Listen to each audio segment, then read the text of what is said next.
I'm Natalie Rivers, 28, and 9 months pregnant with what should have been our miracle baby. 3 days ago, my husband Michael died in a car accident, and before I could even process my grief, his mother stood in our doorway with a cold smile and an eviction notice. "This was always Michael's house," she said, "and you were never really family." I was homeless, heartbroken, and about to give birth alone. But when the lawyer called about Michael's will, I discovered my mother-in-law had been hiding something that would change everything, not just about the house, but about the family fortune she'd been guarding for years. What I learned next would ensure my child, and I would never want for anything again. Before we jump back in, tell me where you're tuning in from. And if this story touches you, make sure you're subscribed, because tomorrow I've saved something extra special for you. If you've ever felt abandoned by those who were supposed to protect you, like this video. The phone call came at 2:47 p.m. on a Tuesday. I remember the exact time because I was staring at the clock on the microwave, waiting for Michael to come home for lunch. He'd promised to help me assemble the crib that afternoon, our last project. Before the baby arrived, "Mrs. Rivers?" The voice was gentle but professional. "This is St. Mary's Hospital. Your husband has been in an accident." The words didn't register at first. Michael was the most careful driver I knew. He always teased me about my lead foot, how I'd get us both killed with my impatience. The irony wasn't lost on me now. I drove to the hospital in a daze, my hands shaking on the steering wheel. The baby kicked restlessly, as if sensing something was wrong. The emergency room smelled of antiseptic and fear, filled with people clutching tissues and staring at nothing.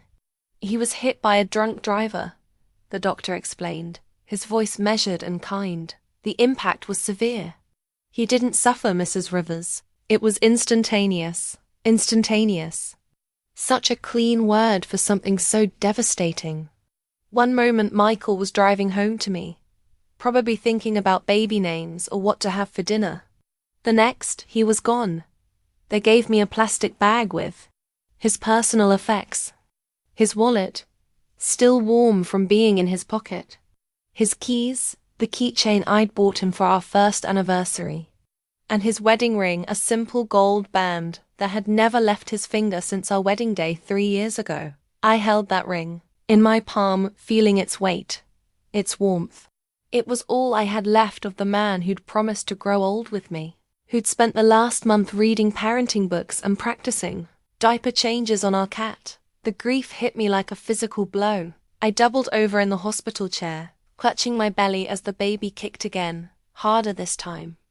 A nurse rushed over, her face creased with concern. "Are you experiencing contractions?" she asked, checking my pulse. I wasn't sure. Everything hurt. My chest, my head, my heart. It all felt like one massive, crushing pain. How was I supposed to distinguish between grief and labor? How was I supposed to do any of this without Michael? "Just stress," I managed to say, though I wasn't convinced. "Can I see him?" The nurse hesitated. "Are you sure you're ready for that?" I wasn't ready for any of this. I wasn't ready to be a widow at 28. I wasn't ready to raise a child alone. I wasn't ready to live in a world where Michael's laugh didn't echo through our house every evening, but I nodded anyway. They led me to a sterile room where Michael lay on a gurney, looking peaceful despite everything. His dark hair was still, messy from the wind, the way it always got when he drove with the windows down. I touched his face, expecting warmth, finding only cold. "I don't know how to do this without you," I whispered, my hand resting on my belly. "She's going to be here soon, and I don't know how to be a mother without you being a father." That morning, he'd kissed my forehead and told me he loved us both. That morning, he'd made me promise to take it easy, to call if I needed anything. That morning, we'd been a family of 3. Now I was just one. About to become 2. Eleanor Rivers arrived at the hospital like a storm front, all sharp edges and barely contained fury. She swept into the family waiting room where I sat numbly, still clutching Michael's wedding ring, and immediately took charge. "Natalie," she said, her voice clipped and efficient. "We need to discuss arrangements." I looked up at her, This woman who'd never quite accepted me as Michael's wife. She was impeccably dressed even in grief, her silver hair pulled back in a severe bun, her makeup flawless despite the tears she claimed to have shed. "I've already contacted Henderson Funeral Home," she continued, pulling out a leather planner. "They're expecting us at 10 tomorrow morning. I assume you'll want something simple." "Simple?" I repeated, the word feeling foreign on my tongue. "Well, yes. Michael wouldn't have wanted anything ostentatious. He was always practical about these things." She looked at me with barely concealed impatience. "You do understand that decisions need to be made quickly, don't you?" I stared at her, my grief-clouded mind struggling to process what was happening. Shouldn't we discuss this together? He was my husband. Eleanor's expression softened slightly, but there was something calculating in her eyes. "Of course, dear. But you're in no condition to handle these details. The stress can't be good for the baby." She wasn't wrong about the stress. Every time I thought about planning Michael's funeral, about choosing a casket and writing an obituary, my chest tightened and the baby kicked frantically. But something about Eleanor's tone, her immediate assumption of control, made me uneasy. "I'd like to be involved," I said carefully. Michael would have wanted his family to handle things properly," Eleanor interrupted. "He always said I had better judgment about these matters." The next morning, I sat in the funeral director's office feeling like a stranger at my own husband's funeral planning. Eleanor had arrived early and already made most of the decisions. The casket, a modest oak one, not the mahogany I knew Michael would have preferred. The flowers, white lily instead of the sunflowers he'd always brought me. The music hymns I'd never heard him hum. "What about the program?" I asked, trying to insert myself into the conversation. "I'd like to write something about him." Eleanor and the funeral director exchanged a look. "I've already prepared the obituary," Eleanor said, sliding a paper across the table. "It covers everything important." I read the draft, my heart sinking with each line. It mentioned his birth, his education, his career. It mentioned his beloved mother. It mentioned his various accomplishments and community involvement. What it didn't mention was his wife of 3 years. What it didn't mention was the child he'd been so excited to meet.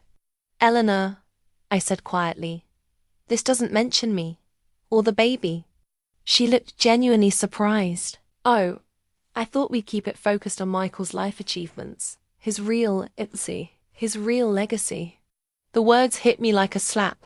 I was carrying his child, the most literal legacy a person could leave, and she was treating me like an afterthought. "I think there's been a misunderstanding," I said, my voice gaining strength. "Michael was my husband. I should be listed as his survivor." "Of course," Eleanor said smoothly. "We can add a line about surviving family members. That's standard." But when the funeral director showed me the revised program the next day, I saw what Eleanor meant by standard. At the bottom, in small print, it read, "Michael is survived by his mother, Natalie Rivers, and other family members." Other family members. That's what I've been reduced to. Not his wife, not the mother of his child, not the person who'd shared his bed and his dreams and his fears. Just another family member. I wanted to fight it, to demand my proper place in his life and death.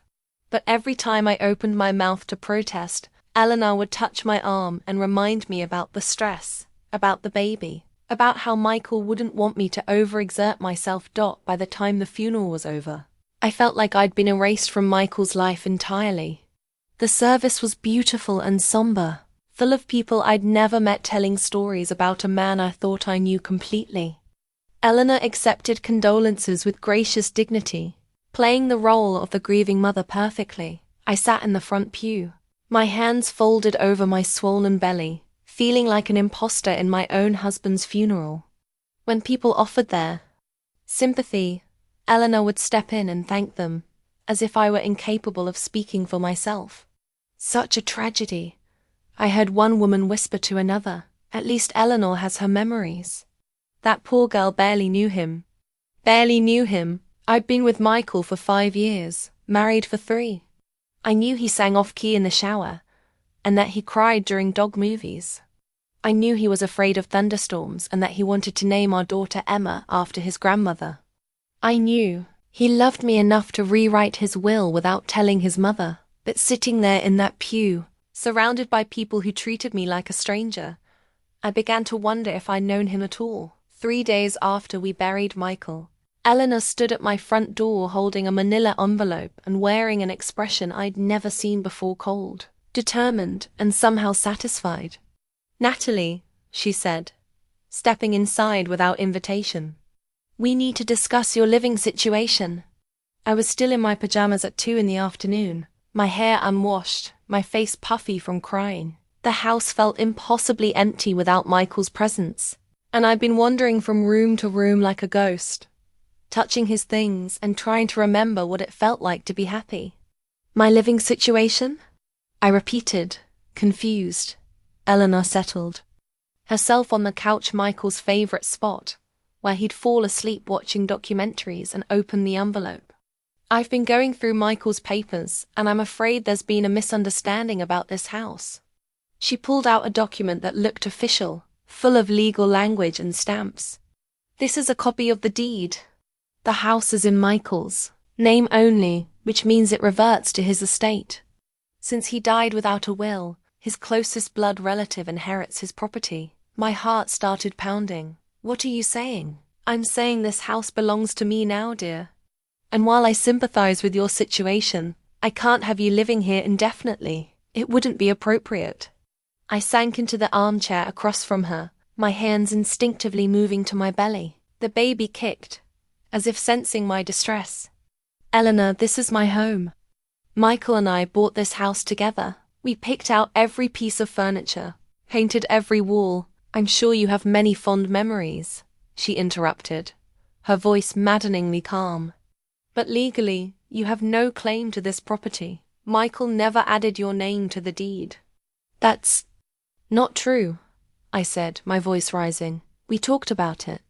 He said he'd handle the paperwork, but he didn't, did he?" Eleanor's smile was sharp as a blade.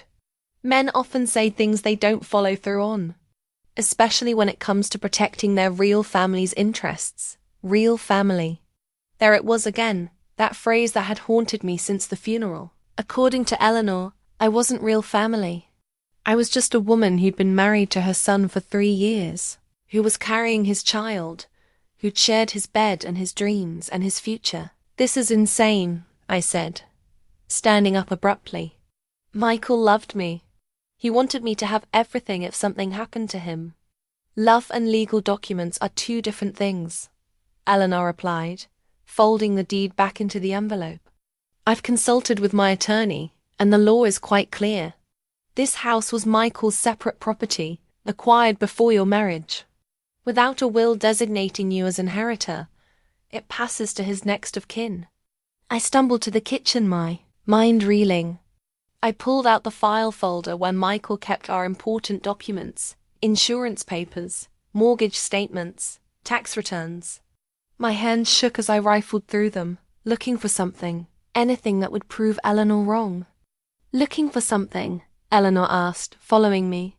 "The mortgage papers," I said desperately.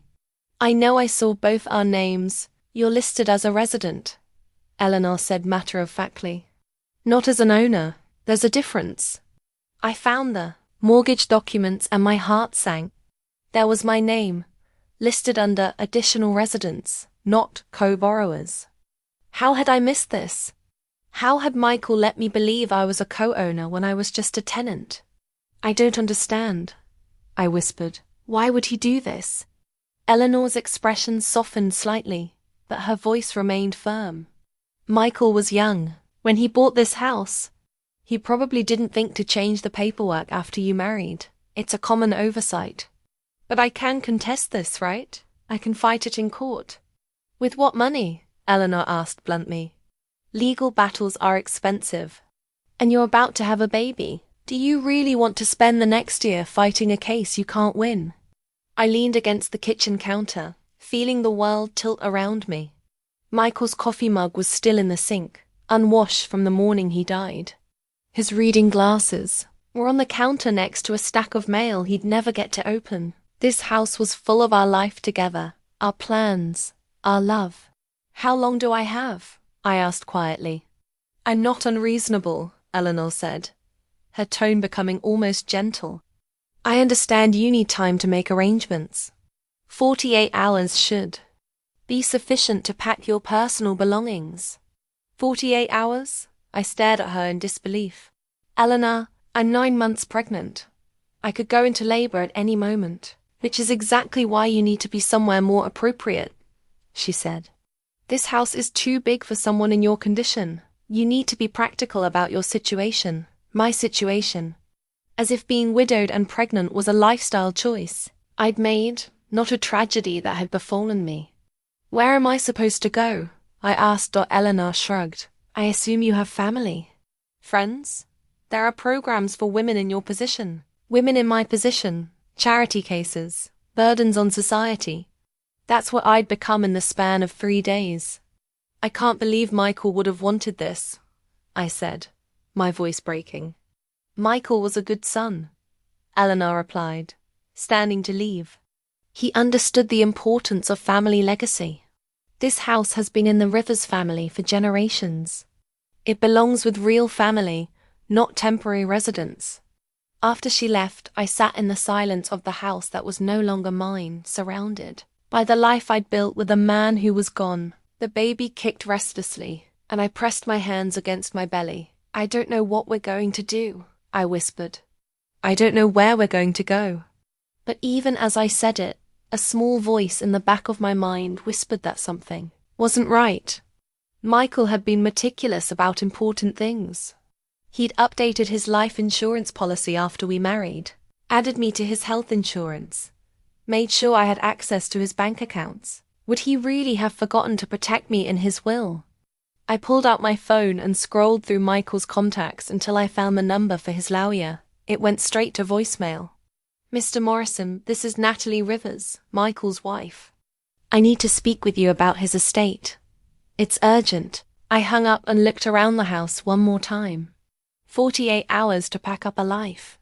48 hours to figure out how to survive as a single mother with nowhere to go. The baby kicked again, harder this time, and I wondered if she could sense that her world was about to change before she'd even entered it. The Comfort Inn en route 9 smelled like industrial carpet cleaner and broken dreams. I sat on the polyester bedspread, surrounded by the hastily packed remnants of my life, and tried to figure out how I'd ended up here. 40-8 hours. That's all Eleanor had given me to pack up 3 years of marriage, 5 years of love, and a lifetime of dreams. I'd filled garbage bags with clothes, grabbed photo albums and a few pieces of jewelry, and somehow managed to fit the most important pieces of my life into the back of my Honda Civic. Everything else, the furniture we'd picked out together, the kitchen gadgets we'd received as wedding gifts, the crib we'd never gotten to assemble, belonged to Eleanor now. Along with the house, the garden where Michael had proposed, and the nursery we'd painted soft yellow because we'd wanted to. Be surprised. The baby kicked, a sharp jab against my ribs that made me wince. She'd been restless for days, as if sensing my stress. I pressed my hands against my belly and tried to project calm. But how could I be calm when I had exactly $847 in my checking account and nowhere to go? My phone rang and I grabbed it desperately, hoping it was the lawyer returning my call. Instead, it was my landlord from the apartment I'd lived in before Michael and I got married. "Natalie, I got your message about needing a place. I'm sorry, honey, but that unit's been rented for 2 years now. And honestly, even if it was available, you'd need first month, last month, and security deposit up front. That's almost $3,000. $3,000. I might as well have asked for $3 million. Do you know of anywhere else?" I asked, hating the desperation in my voice. "I'm not picky. I just need something safe for me and the baby. Have you tried the housing assistance program? They might be able to help with temporary placement." Temporary placement. The words stung. I'd gone from being a homeowner to needing charity in less than a week. After hanging up, I called every landlord I could find online. The story was always the same: first month's rent, last month's rent, security deposit, references, proof of income. I had none of these things. Without Michael's salary, I had no job to return to. I'd been working part-time at a non-profit before. My maternity leave, barely making enough to cover groceries and gas. The baby kicked again. And this time the pain was different, sharper, more insistent. I stood up, trying to walk it off, but the cramping intensified. My hands went to my lower back where a deep ache was spreading. "Not now," I whispered. "Please, not now." But my body had other plans. The contractions started slowly, building, in intensity until I was doubled over, clutching the motel room's cheap dresser for support. I fumbled for my phone and called 911. 911, "What's your emergency?" "I'm in labor," I gasped. "I'm alone, and I think the baby's coming." The paramedics arrived within minutes, professional and kind.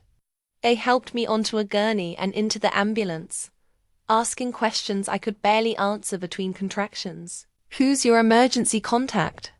one of them asked. I almost said Michael. Even after everything, my first instinct was to call for the man who'd promised to be there for this moment. "I don't have one," I admitted. "No family? No friends?" "My mother-in-law," I said, then shook my head. But she wouldn't come. The paramedic gave me a look of sympathy that made me feel even more pathetic. Here I was, about to give birth, and I had no one to call. No one who cared enough to hold my hand or tell me I'd be okay. At the hospital, the nurses were efficient and caring, but I could see the pity in their eyes.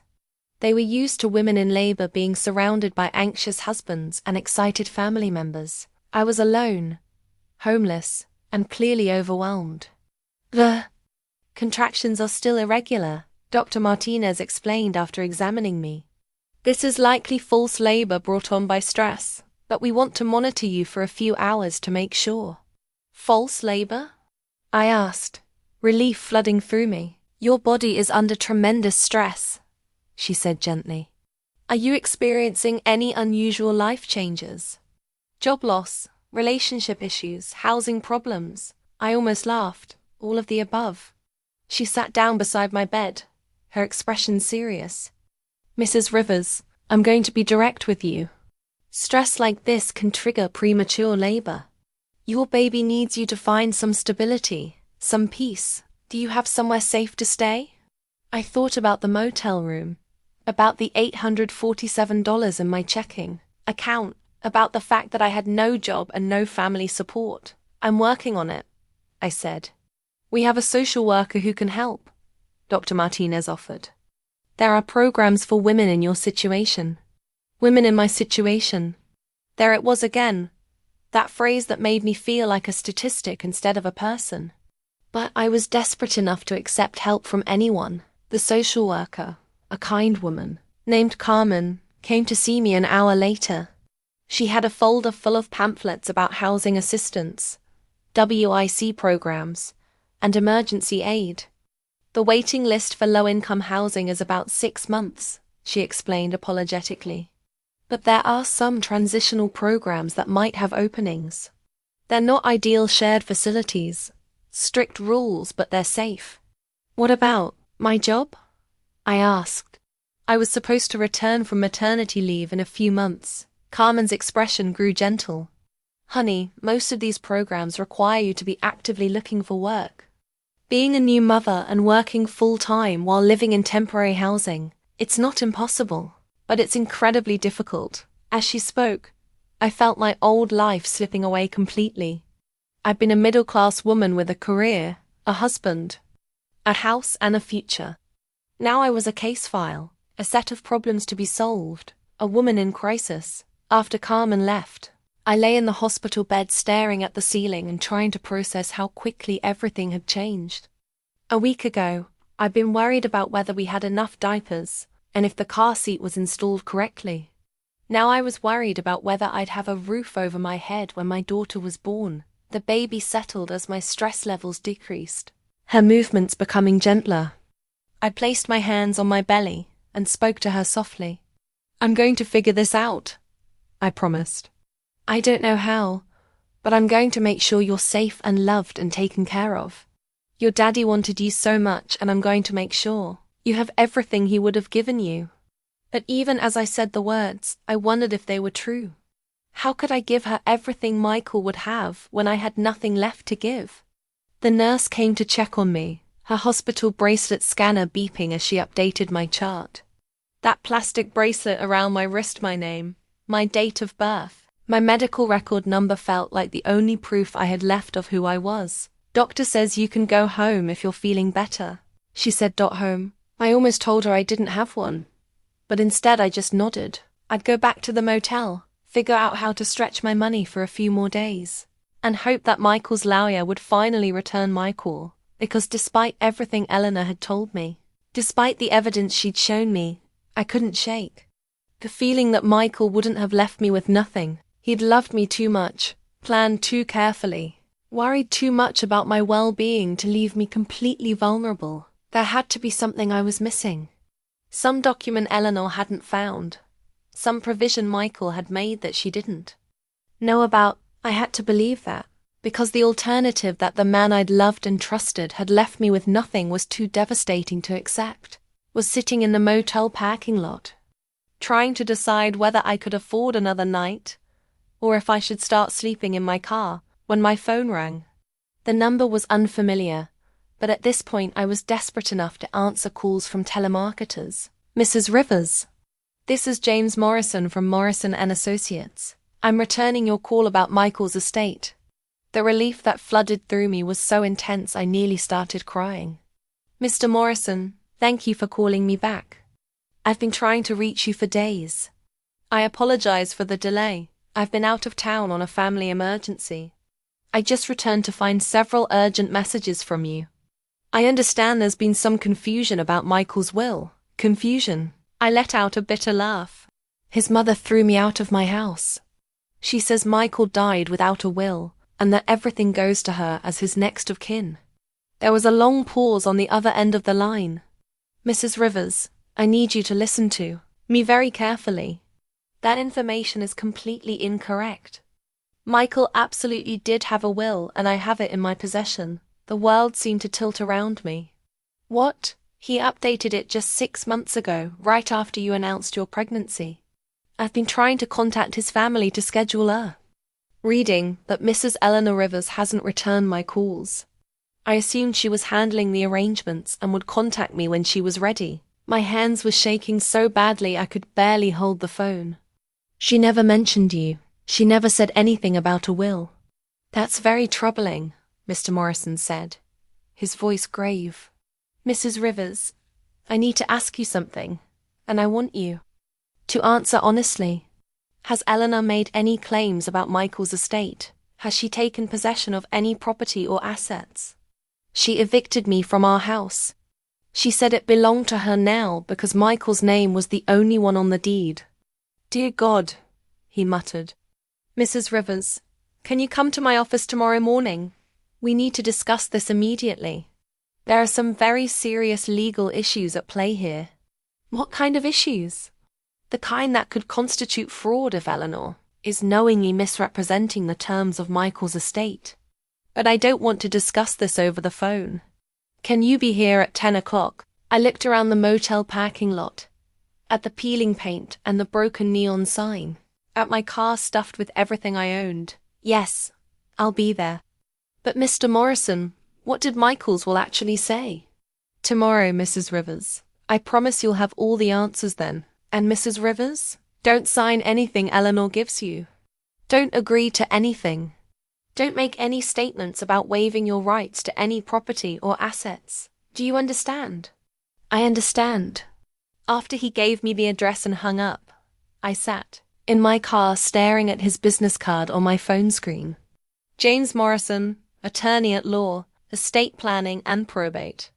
The card had an address in the upscale part of downtown, the kind of building where people wore expensive suits and made important decisions. I tried calling Eleanor to tell her about the lawyer, to give her a chance to explain herself, but her Phone went straight to voicemail. I tried again an hour later, then again that evening. Each time, straight to voicemail. That night, I lay in the motel bed my third night in a row on the scratchy sheets and tried to make sense of what Morrison had told me. Michael had a will. He'd updated it after learning about the baby. Eleanor knew about Morrison but hadn't contacted him. Why would she lie about something so easily disproven? Did she think I'd just disappear quietly, that I wouldn't fight for what was mine? Or was there something in Michael's will that she desperately didn't want me to see? The baby kicked, a gentle nudge against my ribs, and I placed my hands on my belly. Your daddy was smarter than I gave him credit for, I whispered. He made sure we'd be taken care of, didn't he? For the first time since Michael's death, I felt a flicker of hope. Tomorrow, I would finally learn what my husband had really wanted. For me and our child. Tomorrow, I might discover that the man I'd loved hadn't abandoned us after all. But along with the hope came anger, a burning, righteous fury at Eleanor for putting me through this hell. She'd watched me pack my belongings into garbage bags. She'd seen me driven from my home while 9 months pregnant. She'd known I was alone and grieving and vulnerable, and she'd let me suffer anyway. If Morrison was right, if Michael had left me something and Eleanor had hidden it, then what she'd done wasn't just cruel, it was criminal. And for the first time since this nightmare began, I started to think about justice instead of just survival. I pulled up Eleanor's contact information and typed out a text message. I spoke with Michael's lawyer today. We need to talk. I stared at the message for a long time before deleting it. Better to wait until I knew exactly what I was dealing with.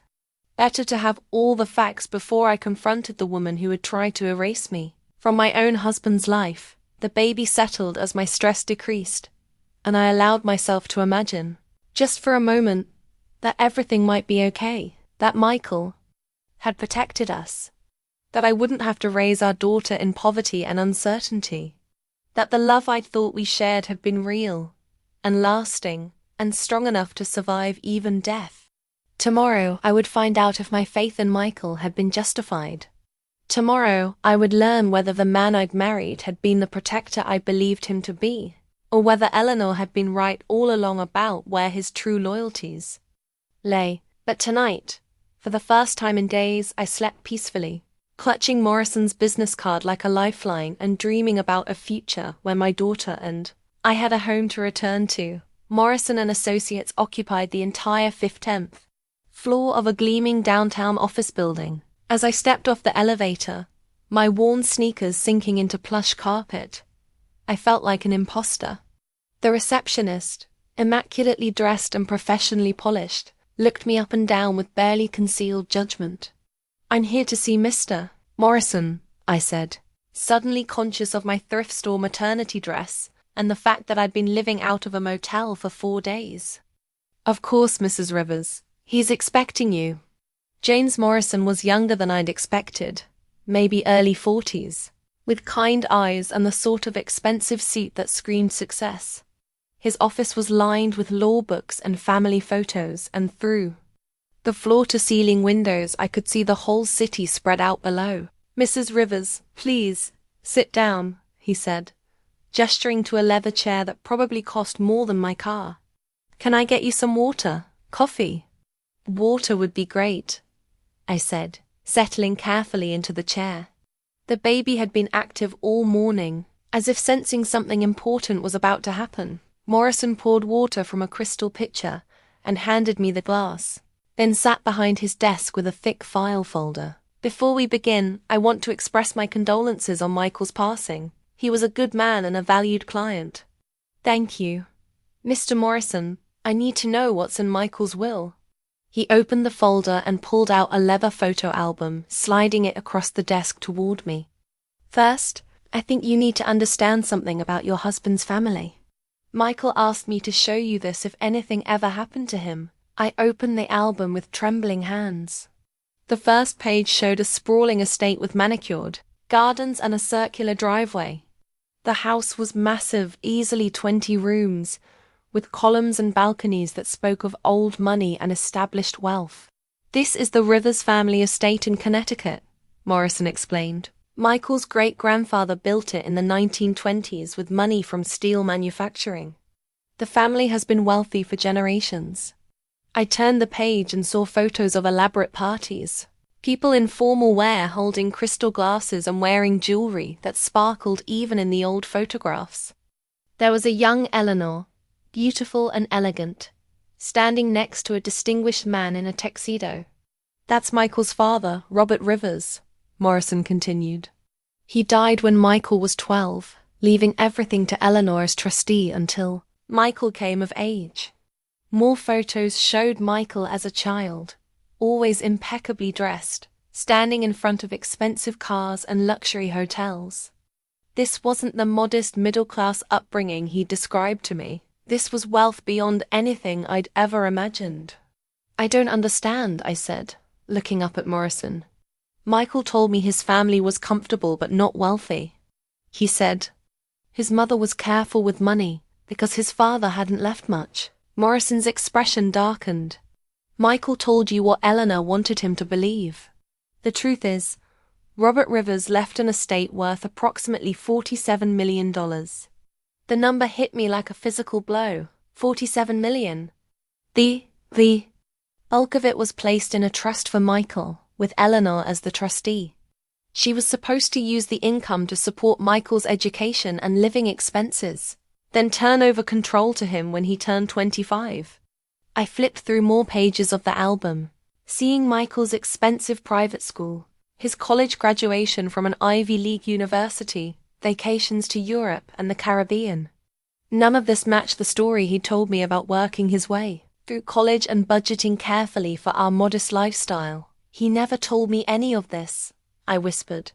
According to Michael, Eleanor convinced him that the family money was nearly gone. She told him the trust was depleted, that they were living on the last of his father's life insurance money. She encouraged him to live modestly, to be grateful for what little they had left. But that wasn't true. Morrison shook his head. The trust has been generating substantial income for years. Conservative investments, real estate holdings, dividend-paying stocks. Michael should have been financially independent from the day he turned 25. I thought about our life together, how we'd saved every penny for the down payment on our modest house, how Michael had worked hard to afford the baby furniture, how we'd worried about daycare costs and college funds. All while he was entitled to millions. Why would Eleanor lie to him like that? "Control," Morrison said simply. As long as Michael believed the money was gone, she remained in control of it. She's been living quite comfortably off the trust income while convincing Michael he needed to support himself. The implications were staggering. Eleanor wasn't just wealthy, she was wealthy with money that should have been Michael's. Money that should now be mine and the baby's. "Mr. Morrison, what exactly does Michael's will say?" He pulled out an official-looking document, bound in blue covers with legal seals. "Michael left everything to you. The house, his personal belongings, and most importantly, his share of the family trust. Upon his death, you become the primary beneficiary of the entire Rivers estate." I stared at him, my mind struggling to process what he was saying. Everything. $47 million, plus ongoing income from various investments. "You're a very wealthy woman, Mrs. Rivers." The water glass slipped from my numb fingers, splashing across my dress. Morrison quickly handed me tissues, but I barely noticed. I was thinking about the motel room, about sleeping in my car, about begging for housing assistance while I was sitting on a fortune I didn't even know existed. "Eleanor knows about this?" I asked. "She has to know. She's been managing the trust for over 20 years. She would have received notice of Michael's death and the change in beneficiary status." "Then why?" I couldn't finish the sentence. "Why would she throw me out? Why would she lie about the will? Why would she let me suffer when she knew I was entitled to everything?" "Mrs. Rivers, I need to ask you something very important. Has Eleanor asked you to sign any documents? Anything about waiving your rights or agreeing to a settlement?" "No, she just told me to leave. She said I had no legal claim to anything." Morrison's jaw tightened. "What Eleanor has done could constitute several serious crimes. Fraud, theft, possibly elder abuse if we can prove she's been systematically deceiving Michael about his inheritance.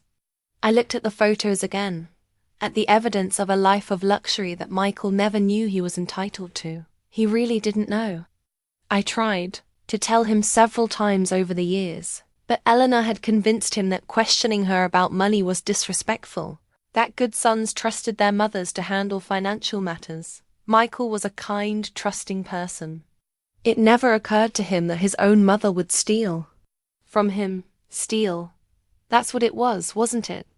Eleanor had stolen millions of dollars from her own son, had stolen the comfortable life Michael and I should have had together, had stolen our daughter's inheritance and tried to steal our home. What happens now? I asked. Morrison leaned forward, his expression serious. Now we take back what's rightfully yours. But I have to warn you, Mrs. Rivers Eleanor isn't going to give up $47 million without a fight. This is going to get very ugly before it gets better. I thought about the motel room, about the hospital bracelets still around my wrist, about the social workers' pamphlets for emergency housing assistance. I thought about Eleanor's cold smile and her casual dismissal of my grief and fear. Let it get ugly, I said, my voice stronger than I'd heard it in days. She made me believe I was nothing. She made me believe Michael didn't care enough to protect me. She let me pack my life into garbage bags while she was sitting on millions of dollars that belonged to my husband. I stood up, my hands resting on my belly, feeling my daughter kick in response to my elevated heart rate. Mr. Morrison, I want to take back everything she stole, not just for me, but for Michael. He deserved to know the truth about his inheritance. He deserved to make his own choices about his family's money.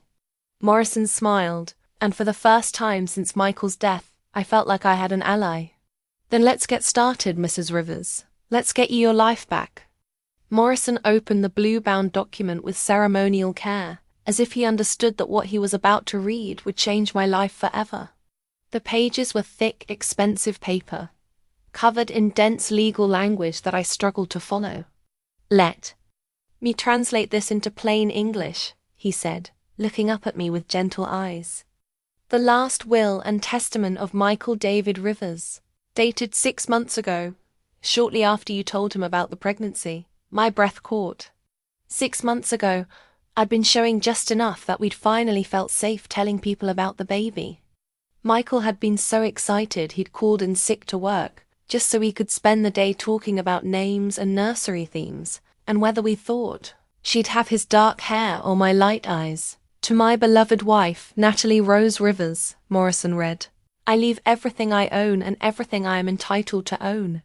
This includes but is not limited to our family home at 1247 Maple Street. All personal property contained therein, my shares in Rivers Family Holdings, my position as beneficiary of the Robert Rivers Memorial Trust, and any other assets, properties, or financial instruments that may come into my possession. I pressed my hand to my mouth, tears streaming down my face. Michael had protected me. He'd made sure I would be taken care of. There's more, Morrison continued. I make this bequest with complete confidence that Natalie will use these resources to raise our child with love, wisdom, and the knowledge that she is deeply wanted and cherished. I trust Natalie's judgment completely, and place no restrictions on her use of this inheritance, knowing that her love for our family will guide her decisions. He wrote that, I whispered. In his own words. He insisted on adding personal touches to what would normally be standard legal language. Morrison turned the page. He also left specific instructions about his mother. My stomach tightened.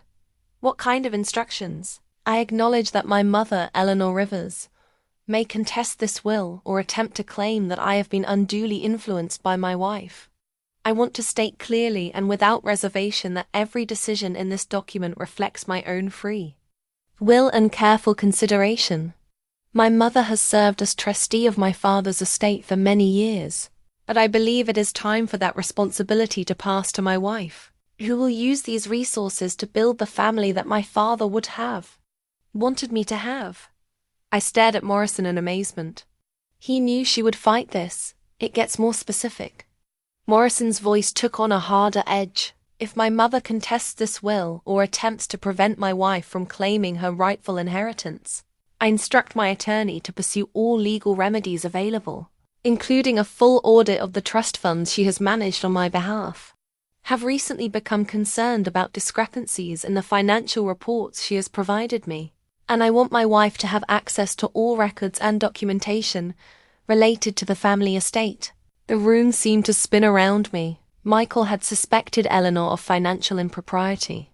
He'd been planning to investigate her management of his trust fund. "There's one more section," Morrison said quietly. "A personal letter he asked me to give you if anything happened to him." He handed me a sealed envelope with my name written in Michael's familiar handwriting. My hands shook as I opened it, recognizing his voice in every carefully chosen word. "My dearest Natalie, if you're reading this, then something has happened to me, and you're probably scared and confused and angry. I'm sorry I never told you about my family's money. I wanted to so many times, but I was afraid you'd think differently about me if you knew I came from wealth. The truth is, I grew up believing we were nearly broke. My mother convinced me that my father had made poor investments, and that we were living on the last of his insurance money. It wasn't until I asked Morrison to help me update my will for the baby that I learned the truth about the trust fund. Was planning to confront her about it after the baby was born. I wanted us to have some peaceful time as a new family before dealing with what I suspected would be a very ugly confrontation.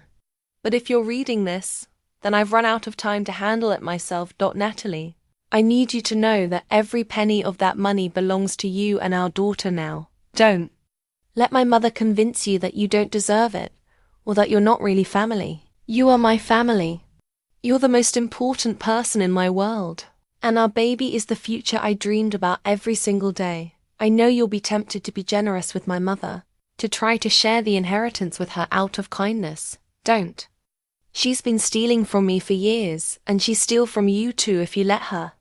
She's not the grieving mother she pretends to be. She's a woman who has built her entire lifestyle on money that should have been mine. Use this inheritance to give our daughter everything she deserves.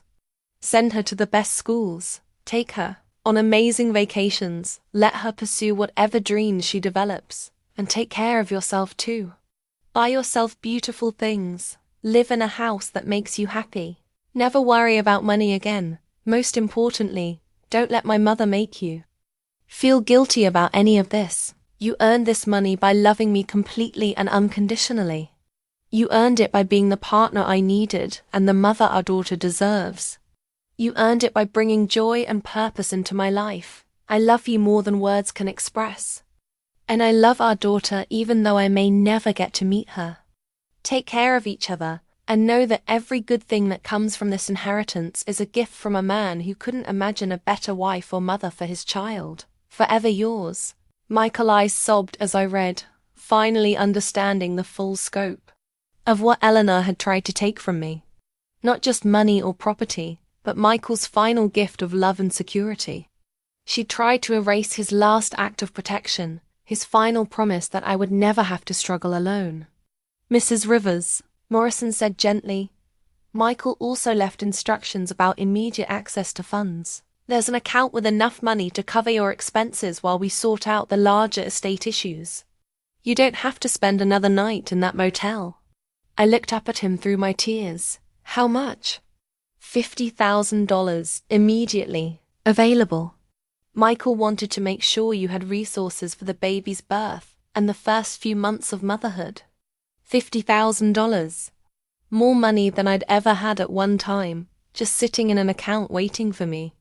While I'd been counting pennies and sleeping on polyester bedspreads, there had been enough money to buy a house outright just waiting for my signature. "What about Eleanor?" I asked. "What happens when she finds out I know the truth?" Morrison's expression hardened.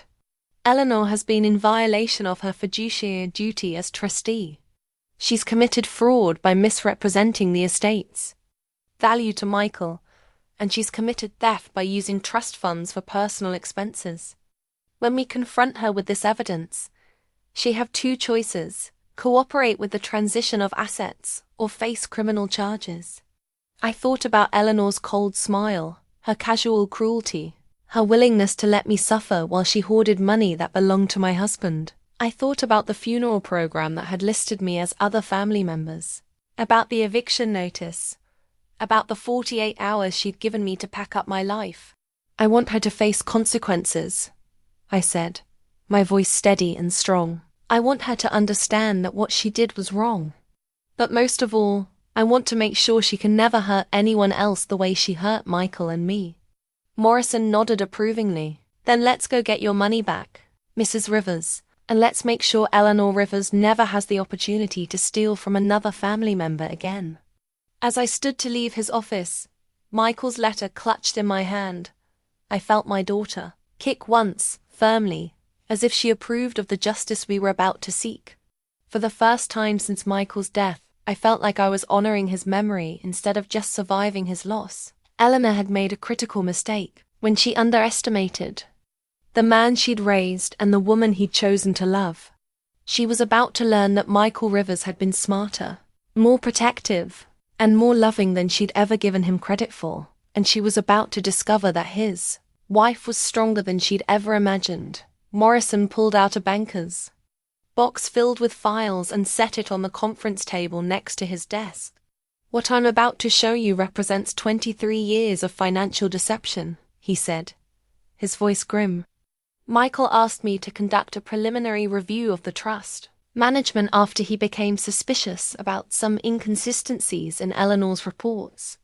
He opened the first file, revealing page after page of financial statements, bank records, and investment reports.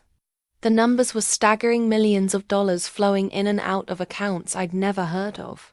The Robert Rivers Memorial Trust was established with an initial value of $32 million in 2001, Morrison explained. Conservative investment strategies should have grown that principal to approximately $60 million by now, generating roughly $2 to $3 million in annual income. I stared at the numbers, trying to comprehend the magnitude of wealth we were discussing.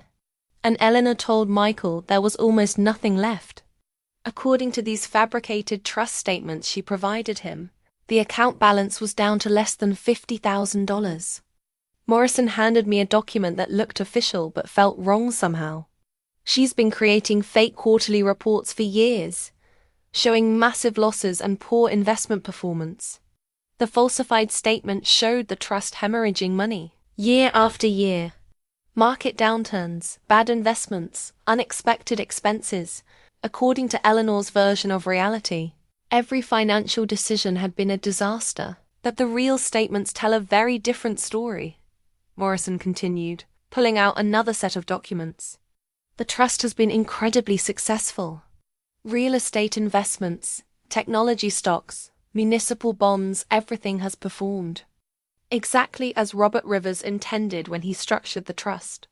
The authentic bank statements showed account balances that made my head spin. Even after conservative management fees and taxes, the trust was generating more money each year than most people made in a lifetime. So where did all the money go? I asked. Morrison's expression darkened as he opened another file. Eleanor has been systematically siphoning funds for personal use while reporting them as necessary expenses or investment losses. He spread out credit card statements, receipts, and bank transfers that painted a picture of breathtaking greed. Luxury vacations charged to the trust as investment research trips. Designer clothing and jewelry listed as professional expenses for estate management. A complete kitchen renovation in Eleanor's personal residence described as necessary maintenance on trust property. She bought a BMW and charged it to the trust as a vehicle necessary for estate business, Morrison said, pointing to a transaction record. She's been paying her country club membership, her personal trainer, even her plastic surgeon with Michael's inheritance. I felt sick looking at the evidence. While Michael and I had saved for months to afford a weekend getaway, Eleanor had been taking $1,000 shopping trips to New York and charging them to his trust fund.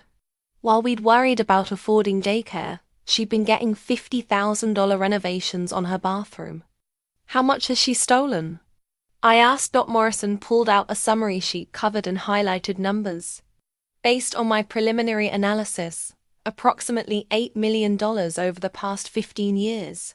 Money that should have been available to Michael for his education, his home purchase, his family planning, everything. $8 million. The number was so large it seemed abstract, but I tried to imagine what it would have meant for Michael's life. He could have afforded the best medical schools instead of taking out student loans. We could have bought a beautiful house instead of stretching to afford our modest one. He could have started his own practice instead of working for someone else. But it gets worse, Morrison continued. Eleanor hasn't just been stealing from the trust she's been using Michael's social security number and credit information to open accounts and make investments that she controls exclusively. He showed me credit applications, investment accounts, and even a mortgage on a vacation property in the Hamptons, all in Michael's name. All managed by Eleanor, all generating income that went directly to her personal accounts. Identity theft, I said, recognizing the crime even if I didn't understand all the financial implications. Among other things, she's also been claiming him as a dependent on her tax returns, despite the fact that he was a married adult with his own household. The IRS implications alone could result in significant criminal charges. I thought about Michael's confusion over tax documents, how Eleanor always insisted on handling complicated financial matters for him. She'd convinced him he was too inexperienced to manage his own affairs while she was systematically robbing him blind. There's something else, Morrison said, his voice becoming even more serious. I found evidence that Eleanor has been doing this to other family members as well. He pulled out another file, this one containing information about Michael's cousin David and his Aunt Margaret. Both of them received inheritances from family members over the years. Both asked Eleanor to help manage their money temporarily. Both were told their investments had failed and their inheritances were depleted. She stole from them too. David lost $150,000 from his grandfather's estate. Margaret lost $300,000 from her mother's life insurance settlement. Eleanor convinced both of them that they'd made poor financial decisions and lost the money through their own inexperience. The pattern was clear and horrifying. Eleanor had built her entire lifestyle on stealing from family members who trusted her. She'd used their love and respect for her as weapons against them, convincing them that their financial struggles were their own fault while she lived in luxury on their money. How did she think she'd get away with this? I asked. Control and intimidation, Morrison replied. She spent decades convincing everyone in the family that she's the financial expert, that they're too naive or inexperienced to understand money matters. She's made them feel guilty for even asking questions about their own inheritances. I remembered Michael's reluctance to discuss money with his mother, how he'd always said she was sensitive about financial topics because of his father's death. Eleanor had weaponized her grief, using it to shut down any conversation that might expose her crimes. The vacation house in the Hamptons, I said, looking at the mortgage documents again. She bought that with Michael's credit. 2 years ago, $750,000 mortgage in his name, but the deed lists her as the sole owner. She's been renting it out during peak season and keeping all the income. I felt a surge of anger so intense it made the baby kick. Eleanor hadn't just stolen money, she'd stolen Michael's future, his choices, his ability to provide for our family the way he'd wanted to. She'd forced him to live a modest life while she enjoyed luxury that should have been his. Mr. Morrison, I said, my voice steady despite my rage, I want to know everything. Every account, every property, every stolen dollar, and I want it all back. That's going to require a full forensic audit, he warned. It'll be expensive and time-consuming. Use the $50,000 Michael left me, I said immediately. Use whatever it takes. Eleanor made me believe I was charity case, while she was stealing millions from my husband. I want every penny accounted for. Morrison smiled, grimly. Mrs. Rivers, I think your husband would be very proud of you right now. Looking at the evidence spread across the conference table, I realized that Michael's death hadn't just been a personal tragedy, It had been Eleanor's financial disaster. As long as he was alive, she could continue the deception indefinitely, but his death triggered the will reading, the estate transfer, and the inevitable discovery of her crimes. She'd probably been hoping I'd disappear quietly, too grief-stricken and overwhelmed to fight for my rights. She'd underestimated the woman Michael had married and the lengths I'd go to protect our daughter's inheritance. "When do we confront her?" I asked. "Soon," Morrison replied. "But first, we need to secure all the assets and gather irrefutable evidence. Eleanor Rivers has been living a lie for over 2 decades. It's time for her to face the truth." Morrison spread out a legal strategy document across his desk, the pages marked with highlighter and covered in handwritten notes. "Here's what we're going to do," he said, his voice taking on the measured tone of someone who'd planned complicated legal battles before. "First, we need to secure your immediate financial stability. I'm going to have $50,000 transferred to a new account in your name. Only Eleanor can't touch it. And you'll have complete access within 24 hours. I nodded, still struggling to believe that I'd gone from counting quarters for the laundromat to having more money than I'd ever imagined. Second, we're going to file an emergency petition with the probate court to freeze all trust assets. Once that's in place, Eleanor won't be able to move any more money or sell any properties until this is resolved. How long will that take? If we file tomorrow, we should have a temporary restraining order in place by Friday. Eleanor will receive official notice that her access to the trust funds has been suspended pending investigation." Morrison leaned back in his chair, studying my face carefully. "Mrs. Rivers, I need you to understand what happens next. Eleanor has been living off stolen money for over 20 years. When we cut off her access, she's going to become desperate and potentially dangerous. Are you prepared for that?" I thought about Eleanor's cold smile when she'd evicted me, about the casual cruelty in her voice when she'd called me temporary family. I thought about Michael's letter, his warning that she would try to make me feel guilty for claiming what was rightfully mine. "What kind of dangerous?" I asked. "She might try to intimidate you into dropping the case. She might offer you a settlement. That sounds generous, but is actually a fraction of what you're entitled to. She might try to turn other family members against you by claiming you're being greedy or vindictive." Morrison pulled out another document, this one titled Anticipated Defense Strategies. "She probably argued that Michael was mentally incompetent when he wrote his will, that you unduly influenced him, that he didn't understand the financial implications of his decisions. She might even claim that you forged documents or manipulated me into falsifying records. Can she do that? She can try.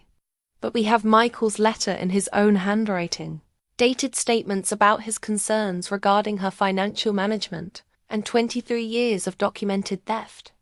Her best strategy would be to cooperate with asset recovery and hope we don't pursue criminal charges." "And if she doesn't cooperate?" Morrison's expression hardened. "Then we turn over our evidence to the district attorney and let them decide whether to prosecute her for fraud, identity theft, embezzlement, and conspiracy. She could be looking at significant prison time." I pressed my hands against my belly, feeling the baby respond to my elevated stress levels. The idea of Eleanor facing prison time should have satisfied me, but instead I felt conflicted. She was still Michael's mother, still the woman who'd raised the man I loved. Is there a middle ground? I asked, something between letting her get away with it and destroying her life completely? Morrison nodded approvingly. That's exactly the kind of question Michael hoped you'd ask. He specifically mentioned in his instructions that he wanted justice, not revenge. He suggested offering Eleanor a settlement that would allow her to maintain some dignity while ensuring full restitution. He pulled out another document, this one labeled Proposed Settlement Terms. We offer her a choice: cooperate fully with asset recovery, return every stolen dollar with interest, and accept a modest monthly allowance from the trust for the rest of her life. In exchange, we don't pursue criminal charges. How modest? $5,000 a month. Enough to live comfortably, but not luxuriously. It's far more generous than she deserves, but it would allow her to avoid prosecution and maintain some financial security. I studied the proposed terms, thinking about the woman who'd thrown me out of my home, while knowing I was entitled to millions. Part of me wanted her to face the full consequences of her actions. But another part, the part that had loved Michael and understood his complicated relationship with his mother, wanted to find a solution that honored his memory without destroying his family completely. What if she refuses? Then we proceed with full legal action. Asset recovery, criminal referral, civil litigation for damages, everything. Michael was very clear that you shouldn't sacrifice your daughter's inheritance to protect someone who's been stealing from the family for decades. Morrison leaned forward, his expression serious. Mrs. Rivers, I need you to understand something. Eleanor isn't going to go quietly. When she realizes that her comfortable lifestyle is ending, she's going to fight dirty. She's going to try to manipulate you emotionally, to make you feel guilty for taking away her security. How? She remind you that she's a grieving mother who just lost her only child. She claimed that Michael would have wanted you to share the inheritance with her. She'd probably say that pursuing this case is dishonoring his memory, or that you're being greedy and vindictive. I thought about the funeral, how Eleanor had positioned herself as the primary mourner, while treating me like an afterthought. She was already skilled at manipulating situations to her advantage. She might also try to convince you that you don't deserve the money, Morrison continued. That you weren't married long enough, that you don't understand the family's values, that Michael's real wishes were different from what's written in his will. But we have proof of what you wanted. We do, but Eleanor has had decades of practice manipulating people who love her. She's going to try to make you doubt yourself, doubt Michael's love for you, doubt your right to claim your inheritance. Morrison reached into his desk drawer and pulled out a small digital recorder. I want you to carry this with you. If Eleanor contacts you directly, and she will, I want you to record every conversation. Don't tell her you're recording, just document everything she says. Is that legal? In this state, yes, as long as one party to the conversation consents to recording. Given her history of deception, we need to protect ourselves against false claims about what was said. When do we approach her? Monday morning. I'll call her attorney because she's definitely going to hire one as soon as she gets notice of the asset freeze. And arrange a meeting. You don't have to be there if you don't want to be. I considered the option of letting Morrison handle everything, of avoiding the confrontation entirely. It would be easier, less stressful, better for the baby. But something inside me rebelled against the idea of hiding from Eleanor. I want to be there, I said firmly. I want to look her in the eye when she has to admit what she's done. Michael deserves to have someone there fighting for him. Are you sure? It's going to be emotionally brutal. I thought about Michael's letter, about his faith in my strength and judgment. I thought about the daughter I was carrying, who deserved to know that her mother had fought for her inheritance. I thought about Eleanor's dismissive smile and her casual cruelty, unsure. But Mr. Morrison, I want to give her the chance to do the right thing. I want to offer her the settlement first, before we threaten criminal charges. Michael loved her, despite everything. I think he'd want me to show mercy if she's willing to make things right. Morrison smiled. Michael chose well when he married.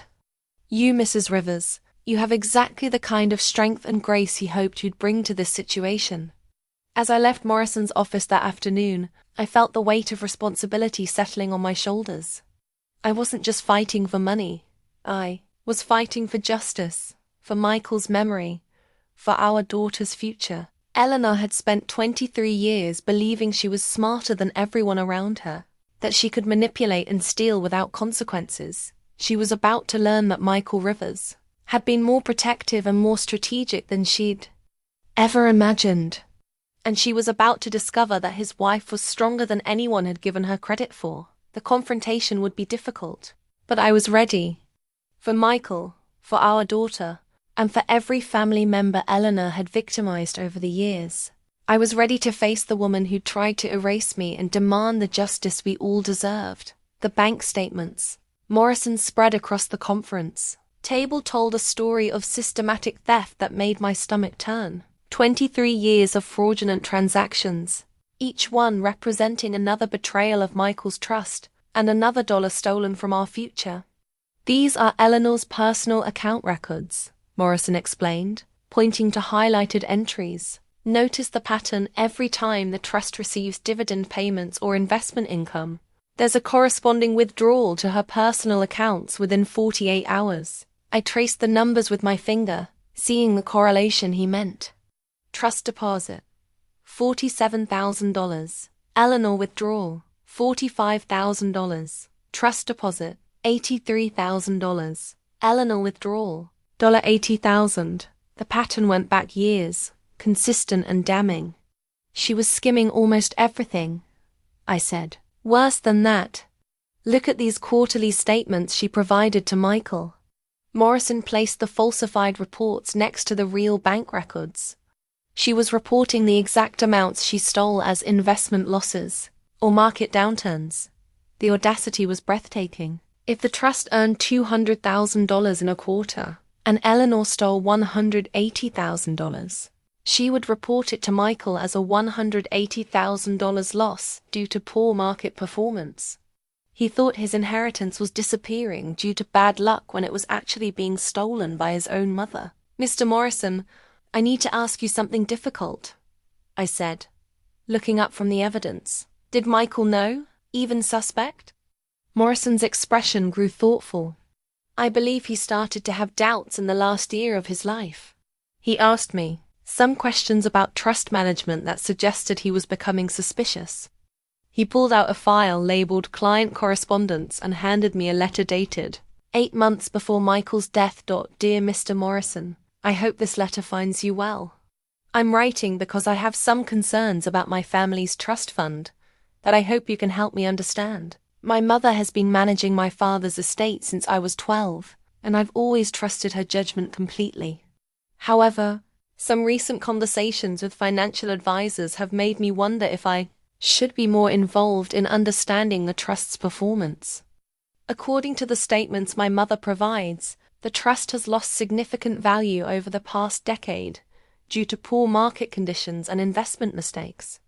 However, friends with similar portfolios have seen substantial growth during the same period. Is it possible for a trust to perform so differently from the general market?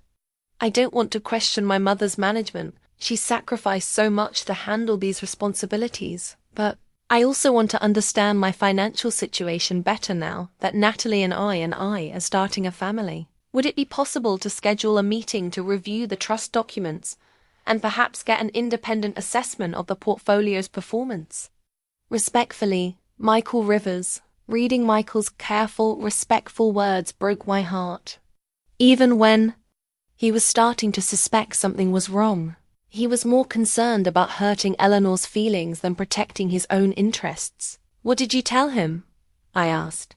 I suggested he request copies of all trust documents and financial statements directly from the institutions rather than relying on Eleanor's summaries. I also recommended an independent financial audit. Did he follow through? Morrison's expression darkened.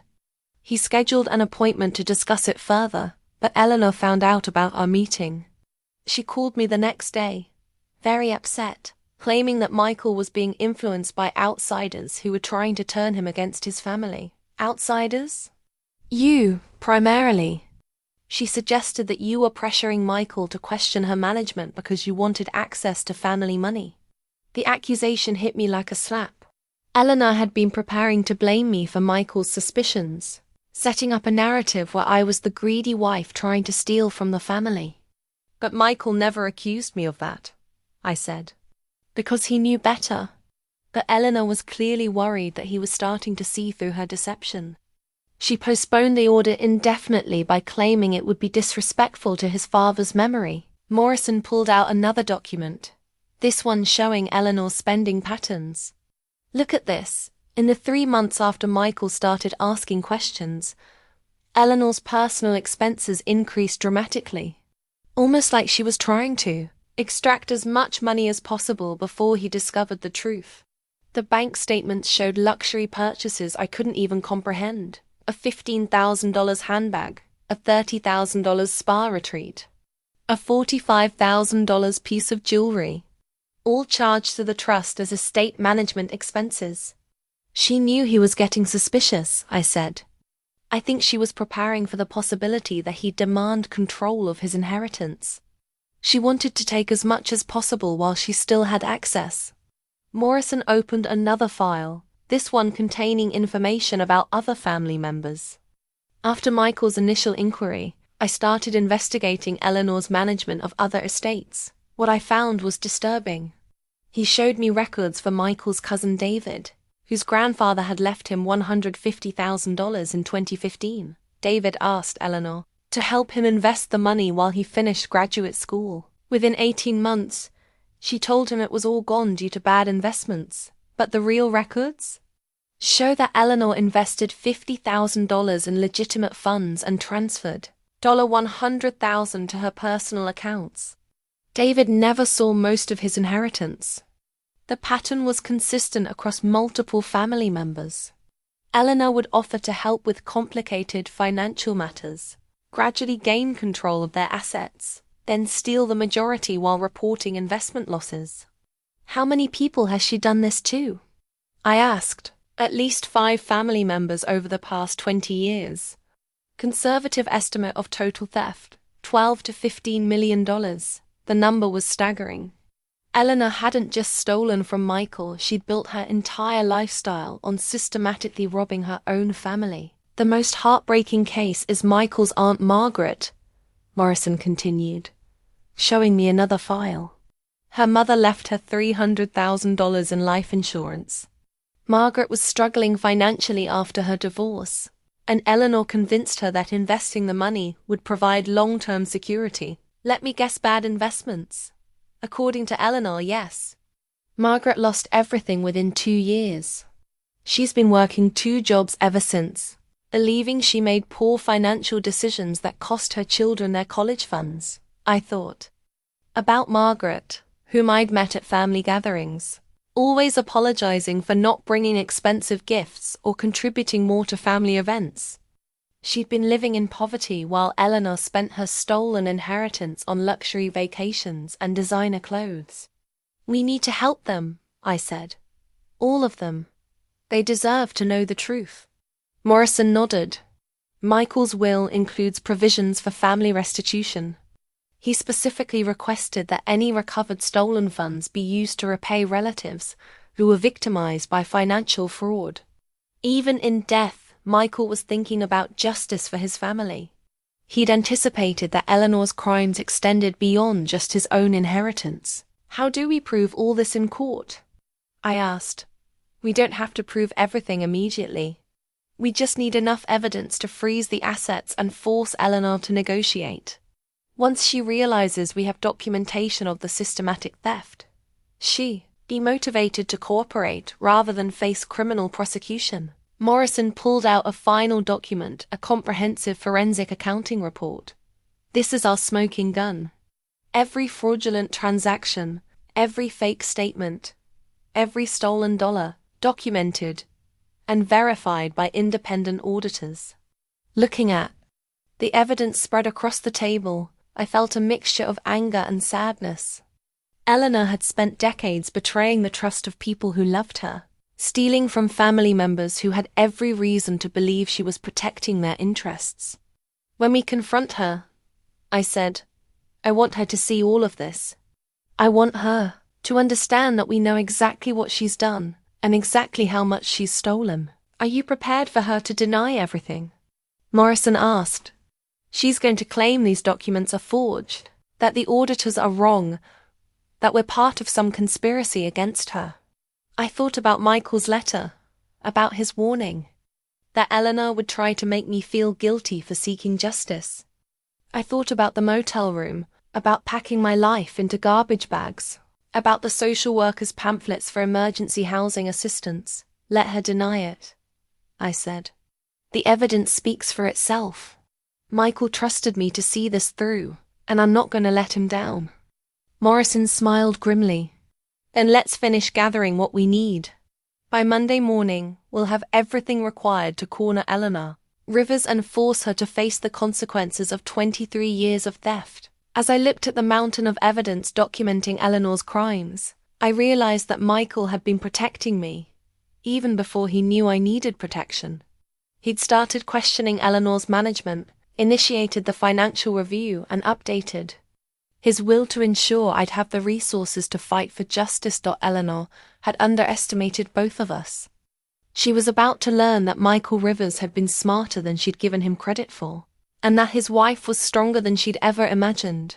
Eleanor arrived at Morrison's office Monday morning looking like she was attending a board meeting rather than a legal confrontation. She wore an expensive navy suit, pearl earrings, and the kind of confident smile that had probably intimidated family members for decades. Her attorney, a sharp-faced man in an even more expensive suit, carried a briefcase that screamed high-priced. Legal representation. "Natalie, dear," Eleanor said as she entered the conference room, her voice dripping with false concern. "You look tired. Are you taking care of yourself? The stress can't be good for the baby." I sat in my chair, Morrison beside me, and studied the woman who had tried to steal my future. Even now, facing evidence of her crimes, she was trying to position herself as the caring mother-in-law worried about my health.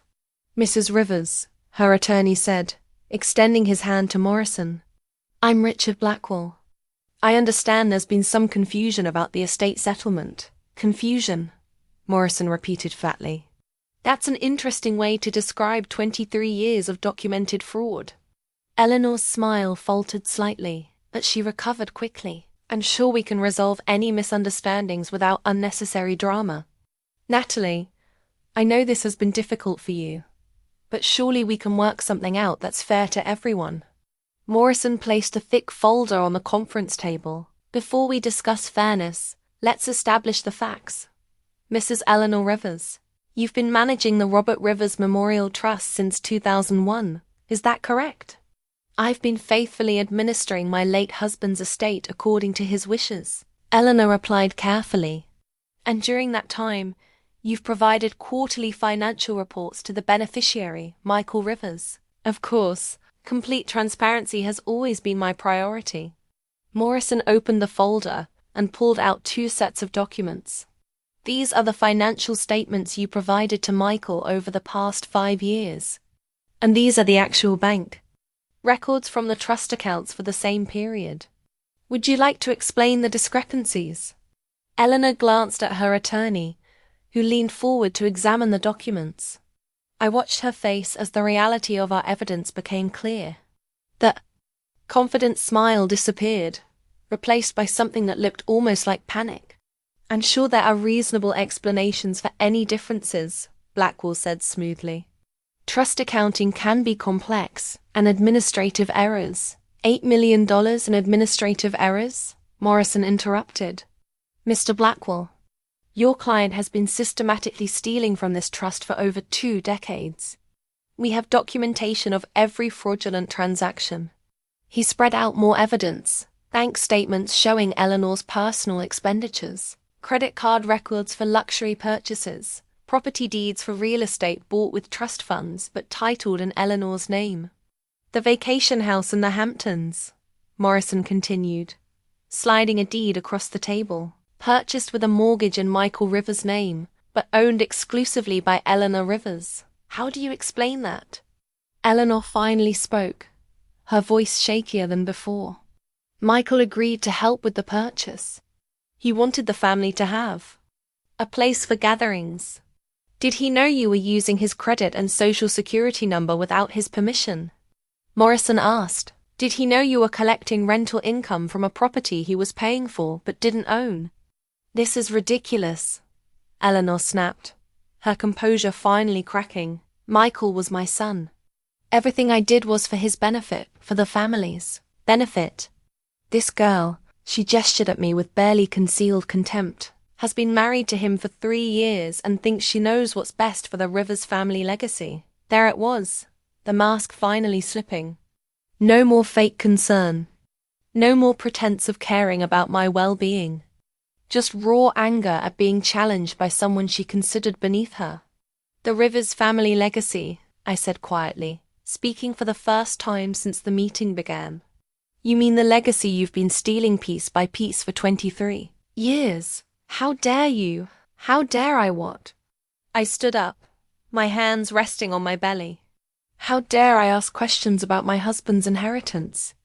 How dare I want to understand why he believed his family was broke while you were living in luxury on his money? Eleanor's face flushed red. You know nothing about this family. Nothing about the sacrifices I've made, the responsibilities I've carried. I know Michael worked overtime to pay for a modest house while you owned a mansion in the Hamptons, I said, my voice growing stronger. I know he worried about affording daycare while you were spending $50,000 on jewelry. I know he died believing his father had left him nothing while you were sitting on $47 million of his inheritance. Michael was naive about money, Eleanor said defensively. He needed protection from people who would take advantage of his generous nature, people like his wife. I asked, the woman carrying his child. You trapped him with that pregnancy. Eleanor snarled, her true feelings finally erupting. He was too young to understand what you were really after. The room fell silent. Even Blackwell looked uncomfortable with his client's outburst. Morrison reached into his briefcase and pulled out a small digital recorder. Mrs. Rivers, are you confessing to financial fraud motivated by your belief that Michael's wife was unworthy of his inheritance? Eleanor stared at the recorder, realizing too late that her words were being documented. Turn that off. This is harassment. This is a legal proceeding to recover stolen assets, Morrison replied calmly. Now, let's discuss your options. You can cooperate with full restitution of all misappropriated funds, or we can refer this matter to the district attorney for criminal prosecution. Blackwell whispered urgently in Eleanor's ear, that she shook her head angrily. I won't be threatened by some gold digger who Eleanor, I said, interrupting her. Michael left me a letter. He knew you'd been stealing from him. He'd started asking questions, requesting audits, demanding accountability. He wasn't naive about money, he was naive about you. For the first time, Eleanor looked genuinely shaken. That's impossible. Michael trusted me completely. Morrison pulled out Michael's letter and began reading. I have recently become concerned about discrepancies in the financial reports she has provided me, and I want my wife to have access to all records and documentation related to the family estate. Eleanor's face went white. He wrote that in his own hand 6 months ago. He was planning to confront you after the baby was born. He wanted to give you a chance to explain before taking legal action. But he died before he could expose you, I added. So he made sure I'd have the resources and information to finish what he started. Eleanor slumped in her chair, the fight going out of her. For the first time, she looked like what she really was, an elderly woman who'd been caught in a massive fraud. What do you want? She asked quietly. Morrison slid a settlement agreement across the table. Full restitution of all stolen funds with interest.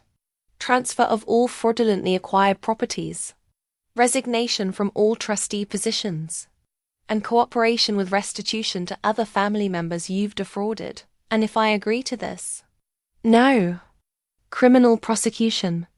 A modest monthly allowance for living expenses.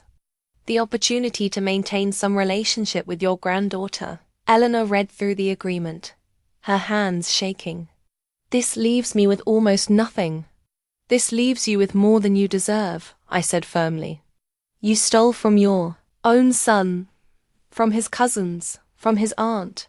You let family members struggle financially while you lived in luxury on their money. The fact that we're offering you anything at all is more mercy than you showed any of us. Blackwell whispered to his client again, but Eleanor waved him away. She looked at me with something that might have been respect. Michael really knew? She asked. He knew enough to protect me and our daughter from you, I replied. He knew enough to make sure justice would be served even if he wasn't there to see it. Eleanor picked up the pen with a trembling hand. I want visitation rights. With the baby. Supervised visits, I said. after you've made full restitution and proven you can be trusted. She signed the agreement with her name looking small and defeated on the official document.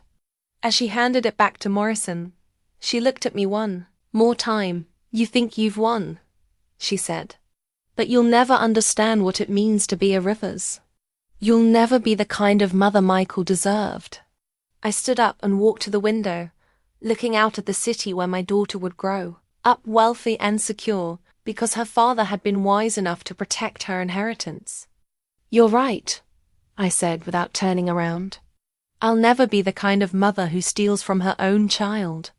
The recorded confession, combined with her signed admission of guilt, meant that Eleanor Rivers' 23-year crime spree was finally over, and Michael's daughter would inherit exactly what he'd intended her to have: everything. The settlement agreement Morrison drafted was more comprehensive than any legal document I'd ever seen.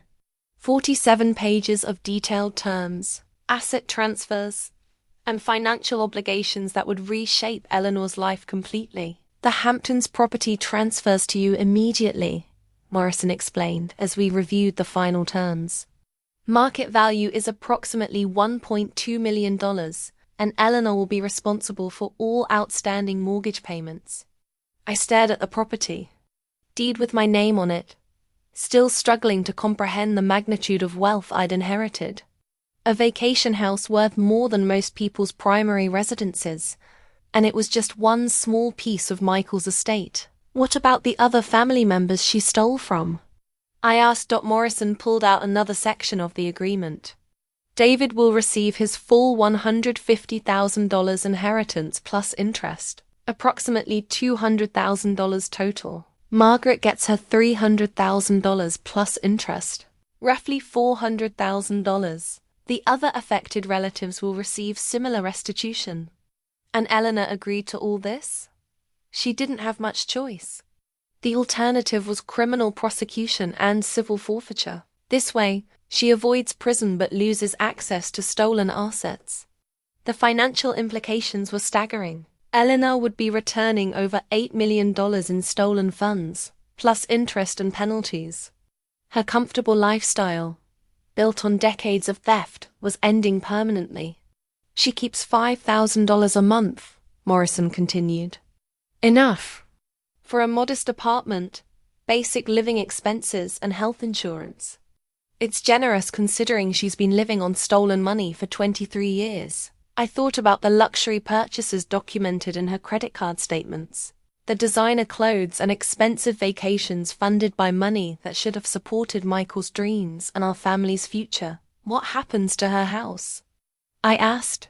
"She can keep it if she can afford the mortgage and maintenance on $5,000 a month. Otherwise, it gets sold and the proceeds go toward restitution." Morrison's tone was matter of fact. "Most likely, she'll have to downsize significantly." "Good," I said, surprising myself with the firmness in my voice. "She made me pack my life into garbage bags while living in a house Michael's money paid for. Let her see what it feels like to lose everything." Morrison studied my face carefully. "Mrs. Rivers, I need to ask, are you comfortable with the severity of these consequences? Some people in your position choose more lenient terms out of sympathy." I thought about the motel room, about counting quarters and worrying about affording. Another night, I thought about the hospital bracelet, about false labor brought on by stress, while Eleanor knew I was entitled to millions. I thought about Michael's letter, his warning that I shouldn't sacrifice our daughter's inheritance to protect someone who'd been stealing from the family. "She had 23 years to do the right thing," I said. "She had opportunities to tell Michael the truth, to manage his inheritance honestly, to treat me with basic human decency. She chose theft and cruelty instead. These consequences are exactly what she earned." The settlement also included provisions I hadn't expected. Eleanor would be required to write apology letters to every family member she'd defrauded, acknowledging her crimes and expressing genuine remorse. She would attend financial counseling to address whatever psychological issues had led to decades of theft, and she would have no contact with me or the baby until she demonstrated genuine rehabilitation. The apology requirement was Michael's idea, Morrison explained. He included it in his instructions because he believed accountability required more than just financial restitution. Even after death, he was thinking about healing the family, I said. He was also thinking about protecting you from further manipulation. Eleanor won't be able to claim she was misunderstood, or that this was all a misunderstanding. She'd have to admit, in writing, exactly what she did to each person she victimized. Morrison handed me copies of the bank authorizations Eleanor had signed, giving us access to trace every stolen dollar. The forensic accounting would continue for months, but the initial recovery would begin immediately. The $50,000 Michael left for immediate expenses is already in your account, he said. The main trust transfer will take about 6 weeks to complete, but you'll have access to monthly distributions starting next week. How much monthly? Based on conservative investment projections, approximately $200,000 per month in net income. $200,000 every month. More money than Michael and I had made combined in our best year, and it would keep coming for the rest of my life and then pass to our daughter. Mrs. Rivers, there's one more thing we need to discuss, Morrison said, his tone becoming more serious. Eleanor's cooperation with this settlement doesn't prevent other family members from pursuing additional legal action. David and Margaret may want to file separate civil suits for emotional damages, punitive penalties, or other compensation. Would Michael have wanted that? Morrison pulled out another section of Michael's instructions. He specifically requested that you help coordinate any additional legal action family members might want to pursue. He felt that Eleanor's crimes had damaged more than just finances. She'd damaged trust, relationships, and family bonds that might take years to heal. I thought about Margaret, working 2 jobs while believing she'd lost her children's college funds through poor financial decisions. I thought about David, struggling with student loans while his inheritance sat in Eleanor's personal accounts. They deserved more than just financial restitution. They deserved the opportunity to hold Eleanor accountable for the emotional damage she'd caused. Set up meetings with them, I said. I want them to know the truth about what happened to their money, and I want them to know they have my full support if they decide to pursue additional legal action. That could extend the legal proceedings significantly, then let them extend. Michael wanted justice for the whole family, not just me and the baby. If his cousins want to make sure Eleanor faces additional consequences, I'll help them do it. Morrison made notes on his legal pad, then looked up at me with something approaching admiration. Mrs. Rivers, I've handled a lot of family financial disputes over the years. Most beneficiaries in your position would take their money and walk away, leaving other victims to fend for themselves. Most beneficiaries didn't have Michael as a husband, I replied. He taught me that family means taking care of each other, protecting the vulnerable, and standing up for what's right. Eleanor may have been his mother, but she forgot those lessons a long time ago. As Morrison prepared the final paperwork for filing, I felt a sense of closure that had been missing since Michael's death. For the first time in weeks, I wasn't worried about money or housing, or how I'd support our daughter. Eleanor's crime spree was over.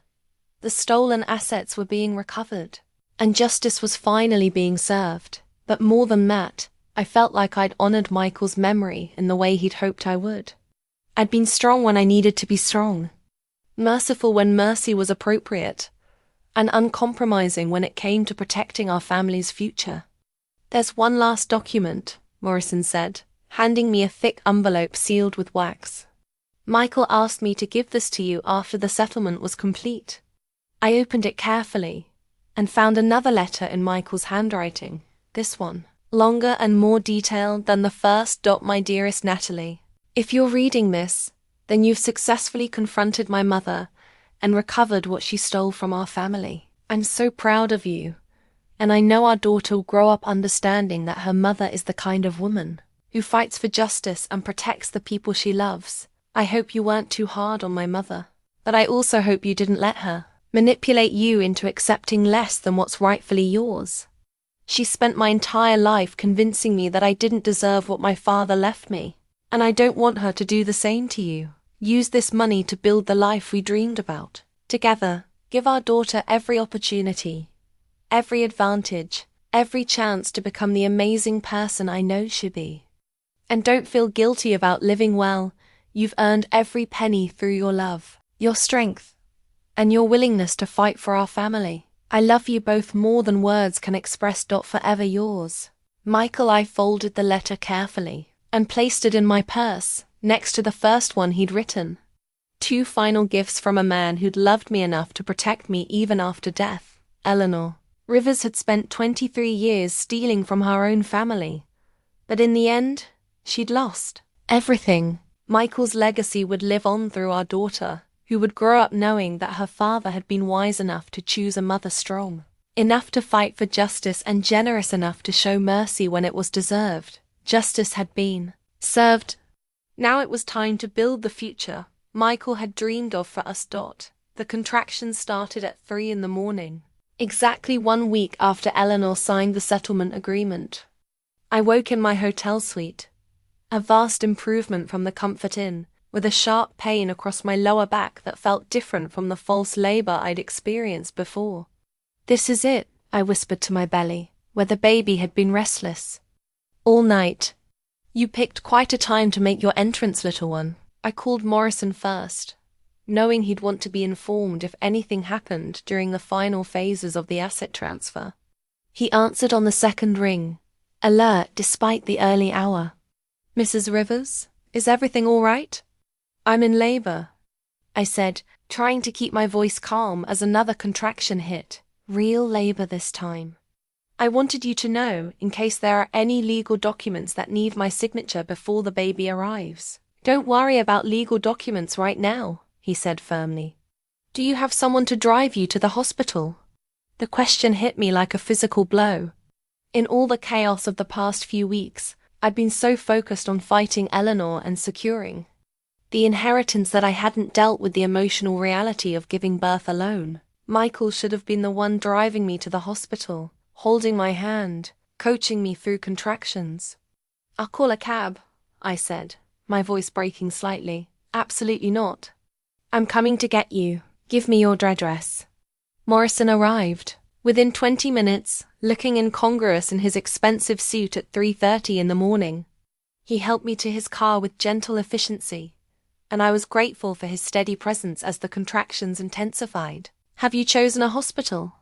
He asked as we drove through the empty streets. St. Mary's. It's where Michael. I couldn't finish the sentence.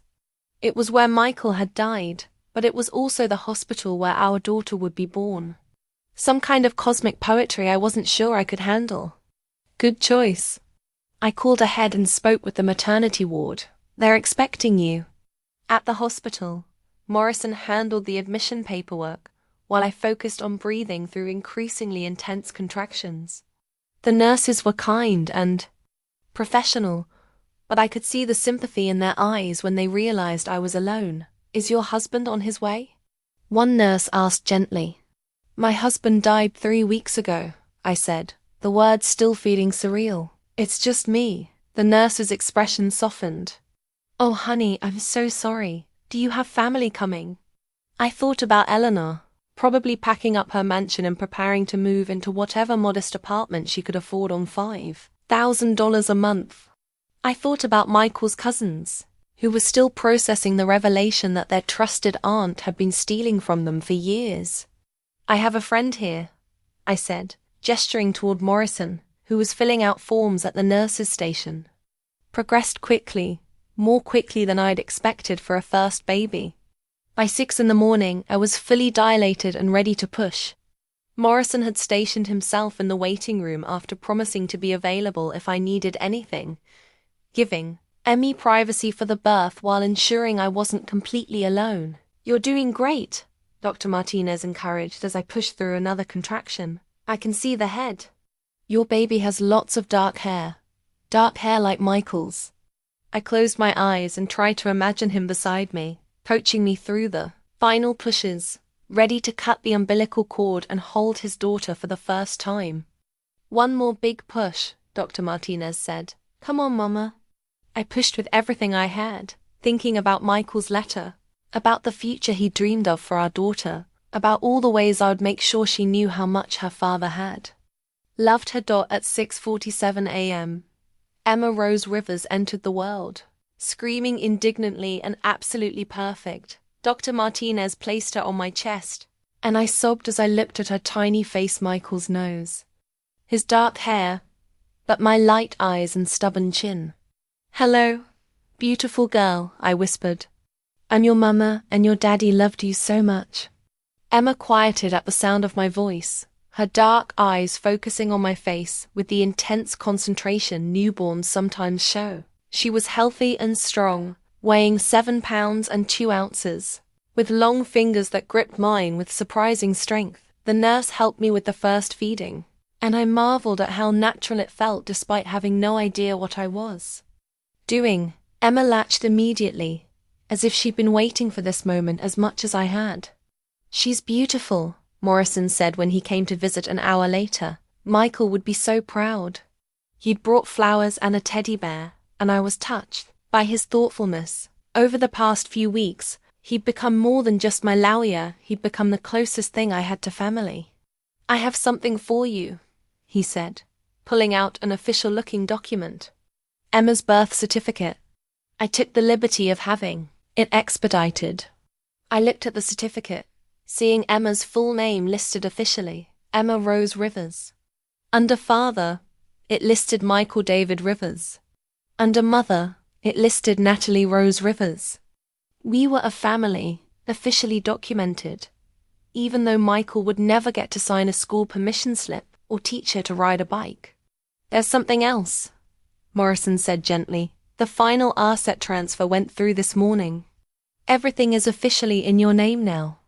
Emma is inheriting exactly what Michael intended her to have." I looked down at my daughter, sleeping peacefully in my arms, unaware that she'd been born into wealth beyond most people's imagination. She would never worry about money or opportunity or security.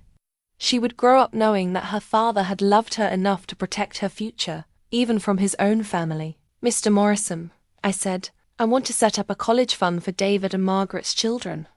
And I want to establish a foundation in Michael's name, something that helps families who've been victimized by financial fraud." He smiled. "Michael specifically requested that if you had those ideas, I should tell you he knew you'd be an incredible mother and exactly the kind of person who should control the family fortune. He knew I'd want to help other families.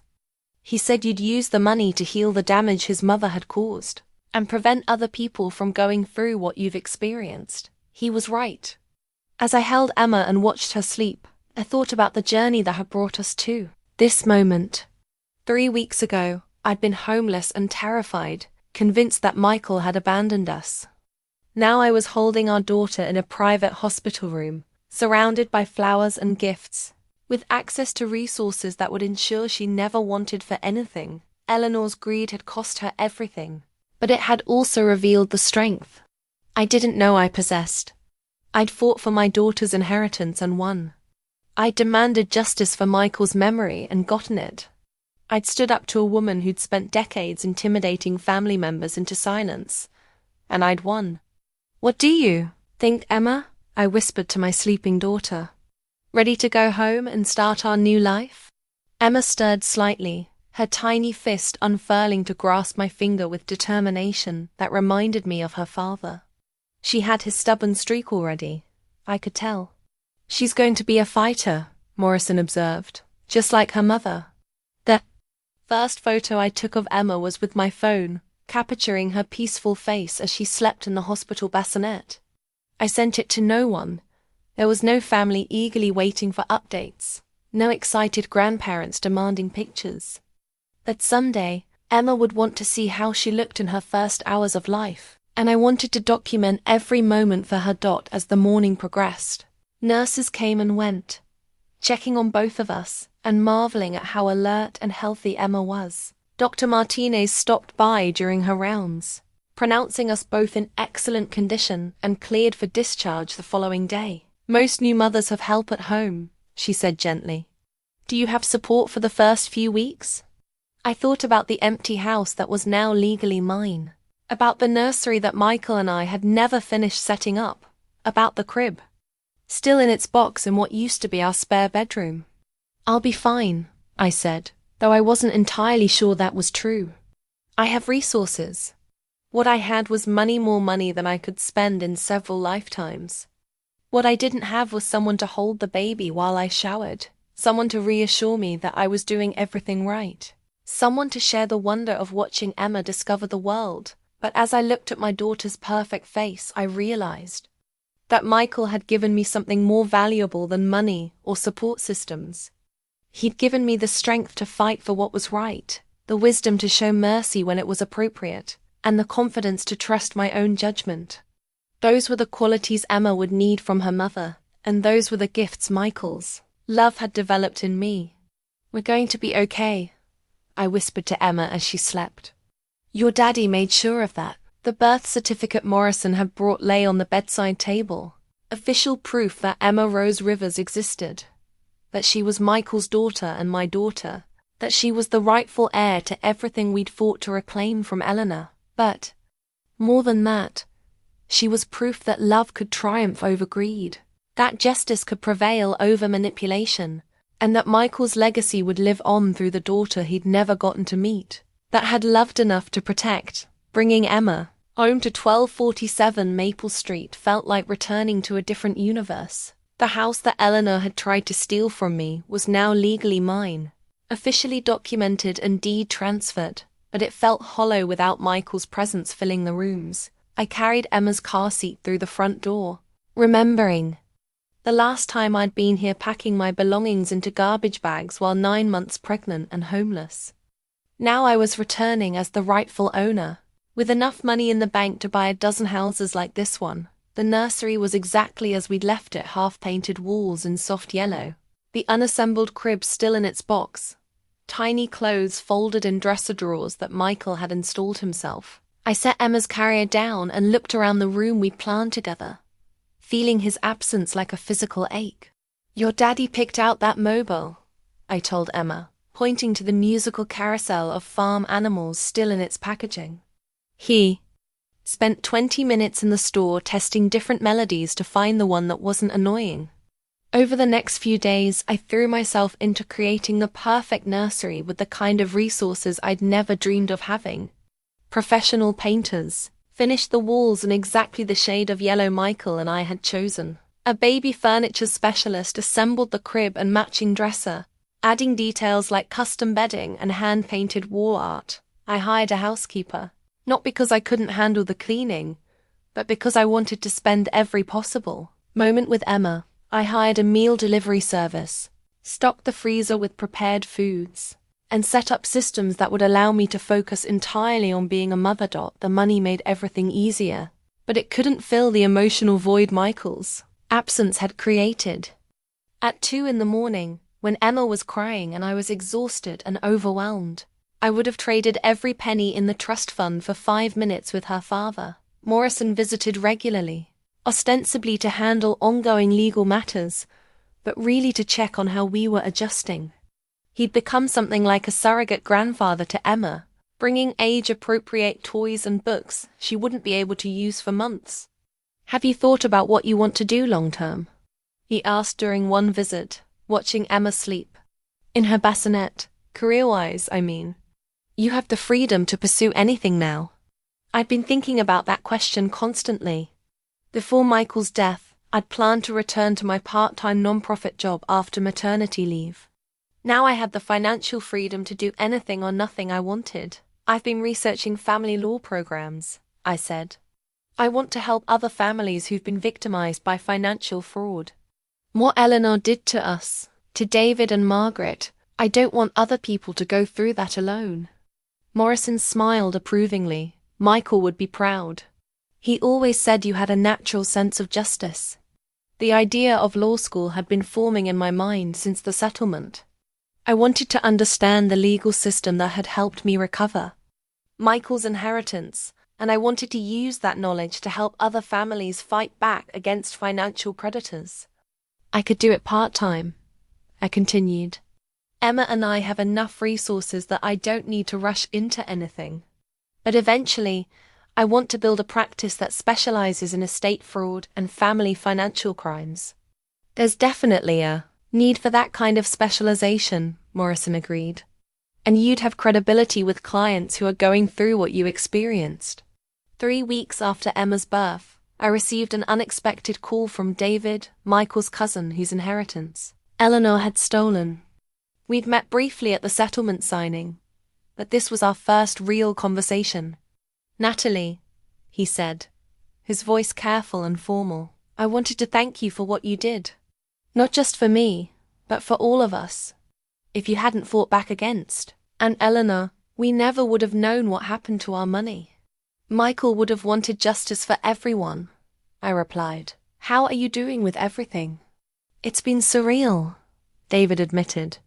I spent 8 years believing I'd made terrible financial decisions and lost my grandfather's money through my own stupidity. Finding out Eleanor stole it, I don't know whether to be relieved or furious. You can be both, I said. I was. The restitution money is going to change everything for my family. My kids can go to college now. My wife can quit her second job. I can't express how grateful I am. Similar conversations followed with Margaret and the other family members Eleanor had victimized. Each of them was processing the revelation differently, but all of them expressed gratitude that someone had finally held Eleanor accountable. The foundation I'd established in Michael's name was already receiving inquiries from families dealing with similar situations. Financial fraud by trusted family members was apparently more common than I'd realized, and many victims had no idea how to fight back or recover their stolen assets. The Michael Rivers Foundation for Family Financial Justice, I said to Emma, as I worked on grant applications at my kitchen table. Your daddy's name is going to help a lot of people. Emma gurgled from her bouncy seat, reaching for the colorful toys Morrison had brought her. At 6 weeks old, she was already showing signs of her father's intelligence tracking movement with her eyes, responding to voices, gripping objects with determination. The house was slowly becoming ours rather than ours and Michael's. I'd redecorated the master bedroom, removing painful reminders while keeping the things that brought comfort. Michael's reading glasses sat on his knitstand next to a photo of him holding an ultrasound image of Emma. His favorite books remained on his side of the bed, but I'd added fresh flowers and new pillows that made the space feel less like a shrine and more like a place where Emma and I could build our future. The financial security was transformative in ways I was still discovering. When Emma needed anything, better formula, specialized baby equipment, medical consultations, I could provide it immediately without worrying about cost. When I wanted to renovate the kitchen or upgrade the security system, I could make those decisions based on what was best for our family rather than what we could afford. But the real transformation was internal. The confidence I'd gained from standing up to Eleanor, from fighting for my rights and winning, had changed how I approached every aspect of my life. I was no longer the anxious young woman who deferred to others' judgment about what was best for my family. I was Emma's mother, Michael's widow, and the guardian of a fortune that would be used to help other families find justice. We're going to be okay, I told Emma as I rocked her to sleep one evening. More than okay. We're going to build something beautiful with what your daddy left us. Looking around the nursery, now perfect and complete, with every detail chosen for Emma's comfort and development, I felt Michael's presence in a way that wasn't painful. He'd planned for this room, this future, this life we were building. Every decision I made with love and wisdom was a way of honoring his memory and continuing the family he'd dreamed of. Eleanor had tried to erase me from Michael's life and legacy. Instead, she'd given me the opportunity to prove that I was exactly the kind of woman who deserved to be a Rivers, strong enough to fight for justice, wise enough to show mercy, and loving enough to use wealth for the benefit of others. Emma stirred in my arms, her tiny hand curling around my finger, and I knew that Michael's greatest gift wasn't the money he'd left us. It was the example he'd set of what it meant to love someone enough to protect them, even after death. Arrived on a Tuesday morning when Emma was 4 months old, delivered by hand to my front door. I recognized Eleanor's elegant handwriting immediately, though the paper was simple white stationery, rather than the expensive cream cardstock she'd always favored. Dear Natalie, I know I have no right to contact you, and I understand if you throw this letter away without reading it. But I need to try to express something I should have said months ago. I am deeply, profoundly sorry for what I did to you, to Michael, and to our family. There is no excuse for my behavior, no justification for the pain I caused, and no adequate way to make amends for the damage I've done. The financial counseling you required as part of our settlement has helped me understand that my actions weren't just criminal, they were the result of a pathological need to control everything and everyone around me. I spent so many years convinced that I knew what was best for Michael, but I lost sight of the fact that he was an adult capable of making his own decisions. When he married you, I saw it as a threat to my position in his life. I was terrified of losing the control I'd exercised over him since his father died, and I convinced myself that protecting his inheritance from you was the same as protecting him. I realize now how twisted and selfish that thinking was. You were never trying to take advantage of Michael. You loved him completely and honestly, in a way that made him happier than I'd ever seen him. Instead of celebrating that happiness, I resented it. Instead of welcoming you into our family, I tried to erase you from it. The worst part is that I robbed Michael of the chance to enjoy his inheritance while he was alive. He could have given you and Emma everything you deserved, could have lived without financial stress, could have made choices based on what he wanted rather than what he thought he could afford. My lies cost him those opportunities, and I will never forgive myself for that. I don't expect forgiveness from you, and I don't deserve access to Emma's life. But I hope that someday, when she's old enough to understand, you might tell her that her grandmother loved her grandfather and her father. Even though I expressed that love in the most destructive way possible, I hope you and Emma are healthy and happy. Michael chose well when he chose you, and I'm grateful that Emma will be raised by someone with your strength and wisdom, with sincere regret and respect. Natalie Rivers. I read the letter 3 times, sitting at my kitchen table while Emma napped in her bassinet nearby. The handwriting was shakier than I remembered, and there were water stains on the paper that might have been tears. It was exactly the kind of apology Michael's settlement terms had required: acknowledging wrongdoing, accepting responsibility, expressing genuine remorse. But reading it, I realized Eleanor might actually mean it. Over the past 4 months, I'd heard updates about Eleanor's new circumstances from Morrison and from other family members. She'd moved into a modest apartment across town, furnished with donations from a church charity.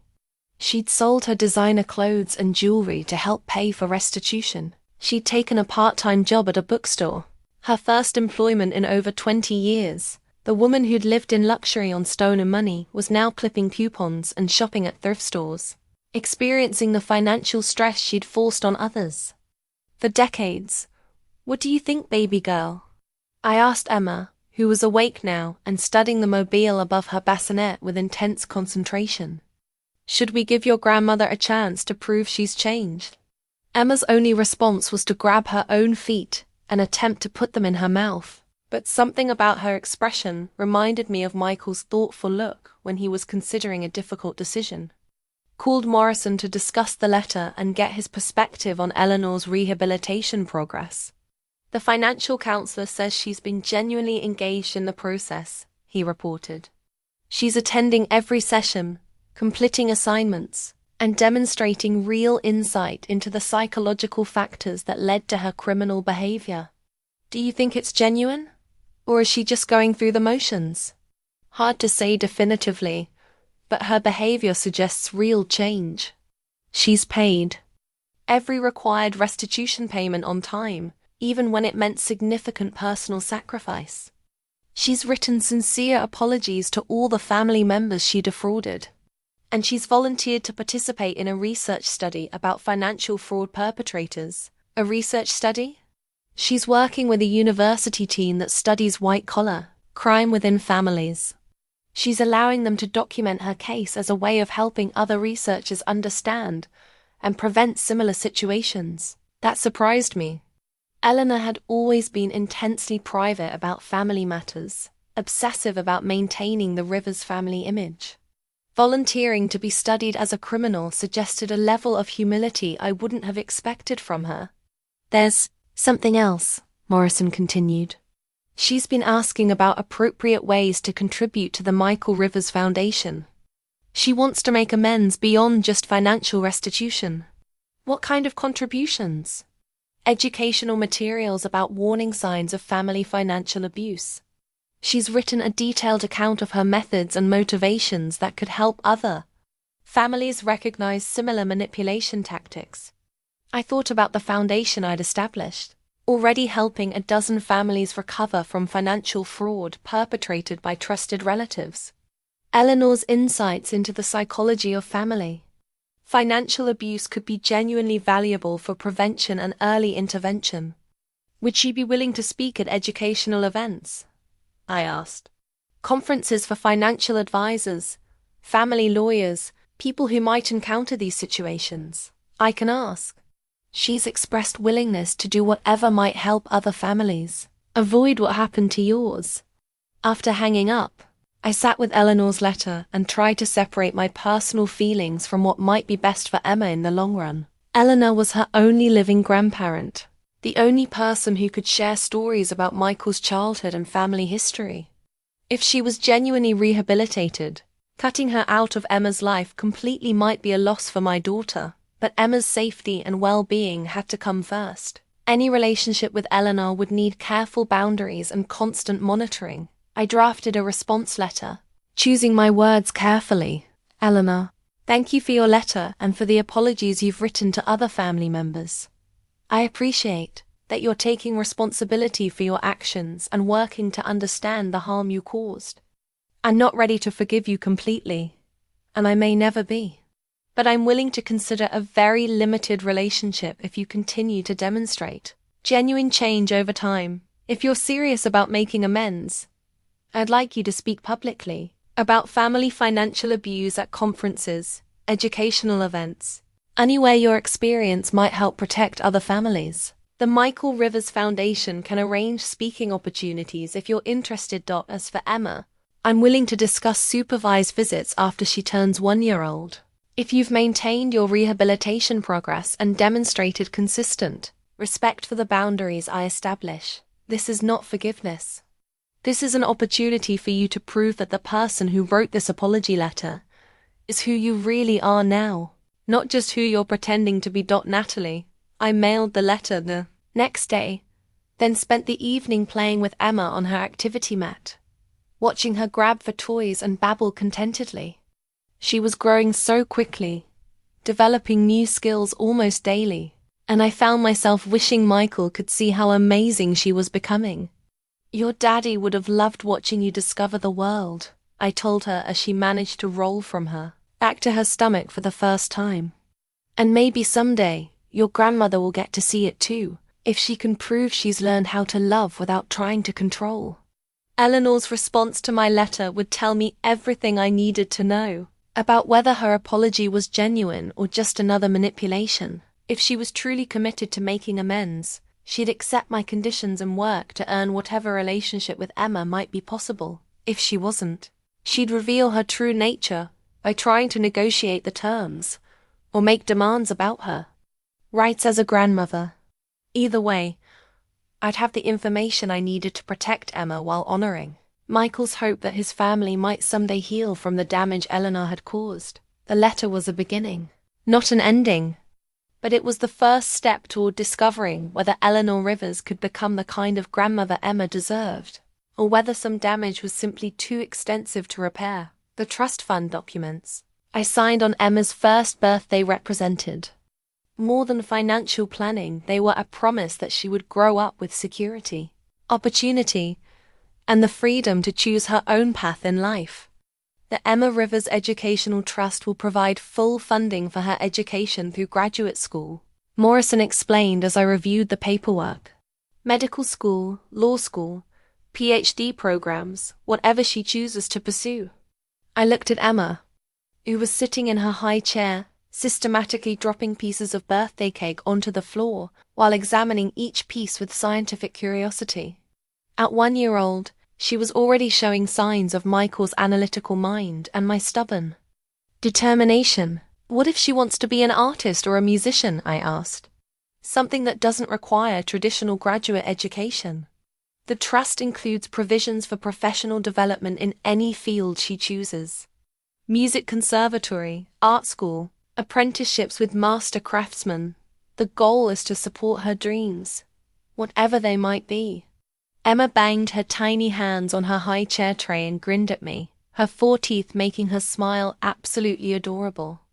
She had Michael's dark hair, but my light eyes, and strangers constantly commented on how alert and engaged she seemed with the world around her. There's also the charitable giving component, Morrison continued. Starting when Emma turns 18, she have the opportunity to direct significant portions of the trust's annual income toward causes she cares about. That had been my idea, inspired by Michael's letter about using the inheritance to heal the damage Eleanor had caused. I wanted Emma to grow up understanding that wealth came with responsibilities, that having resources meant helping others who weren't as fortunate. The Michael Rivers Foundation has already helped 43 families recover stolen assets. I told Morrison. The average recovery has been over $200,000 per family. And your law school progress? I smiled. I start my 2nd year next month. Part-time enrollment is working perfectly with Emma's schedule. And the professors are incredibly supportive of students with real-world experience in family financial law. Attending law school while raising Emma and managing a multi-million-dollar foundation should have been overwhelming. But the financial freedom Michael's inheritance provided made everything possible. I had full-time childcare when I needed it, a home office equipped with everything required for research and writing, and the flexibility to create a schedule that prioritized both my education and Emma's needs. Have you decided on a specialization? Morrison asked. Family law with a focus on financial fraud and estate manipulation. I want to build a practice that specifically helps families like ours, people who trust the wrong relatives and end up victimized by the people who should have protected them. The idea of opening my own practice was becoming more concrete as I progressed through school. I'd already been approached by several families whose cases were similar to what Eleanor had done to us, and I'd been able to connect them with appropriate legal representation while the foundation provided financial support for their legal fees. There's something else I want to discuss, I said, pulling out a folder I'd prepared. I've been thinking about expanding the foundation's mission. I showed Morrison my proposal for the Rivers Family Justice Center, a comprehensive resource for families dealing with financial fraud, elder abuse, and estate manipulation. The center would provide legal representation, financial counseling, investigative services, and emotional support for victims. We'd staff it with attorneys, forensic accountants, social workers, and counselors, I explained. One-stop support for families who discover they've been victimized by people they trusted. Morrison studied the proposal carefully. This is ambitious and expensive. The trust generates more income than Emma and I could spend in several lifetimes. Michael wanted me to use the money to help other families, and this feels like the best way to honor that request. What about Eleanor? Has she followed through on the speaking engagements? I smiled, thinking about the surprising turn Eleanor's redemption had taken. She's become one of our most effective advocates. She's spoken at 12 conferences in the past 6 months, sharing her story and helping professionals recognize warning signs of family financial abuse. And her relationship with Emma, that was more complicated. Eleanor had earned the right to supervised visits by consistently demonstrating the genuine change she'd promised in her letter. She came to my house every other Saturday afternoon, spending 2 hours playing with Emma under my watchful supervision. She's different, I admitted, humbler, more respectful of boundaries. She asks permission before picking Emma up, follows my rules about activities and snacks, and never tries to undermine my parenting decisions. Do you trust her? I trust her to be supervised with Emma for limited periods. I don't trust her enough for overnight visits or unsupervised time. Maybe someday, but not yet.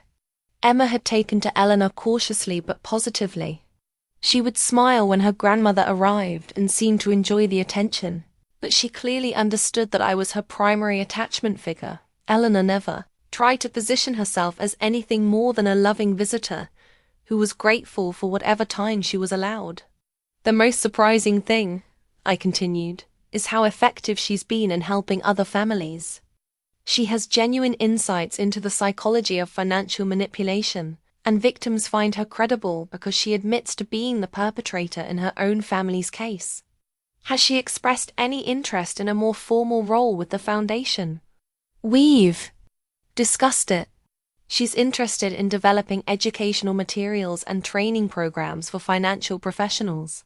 She understands the warning signs better than anyone, because she created them. I looked at Emma, who had finished demolishing her birthday cake, and was now trying to climb out of her high chair to explore the living room.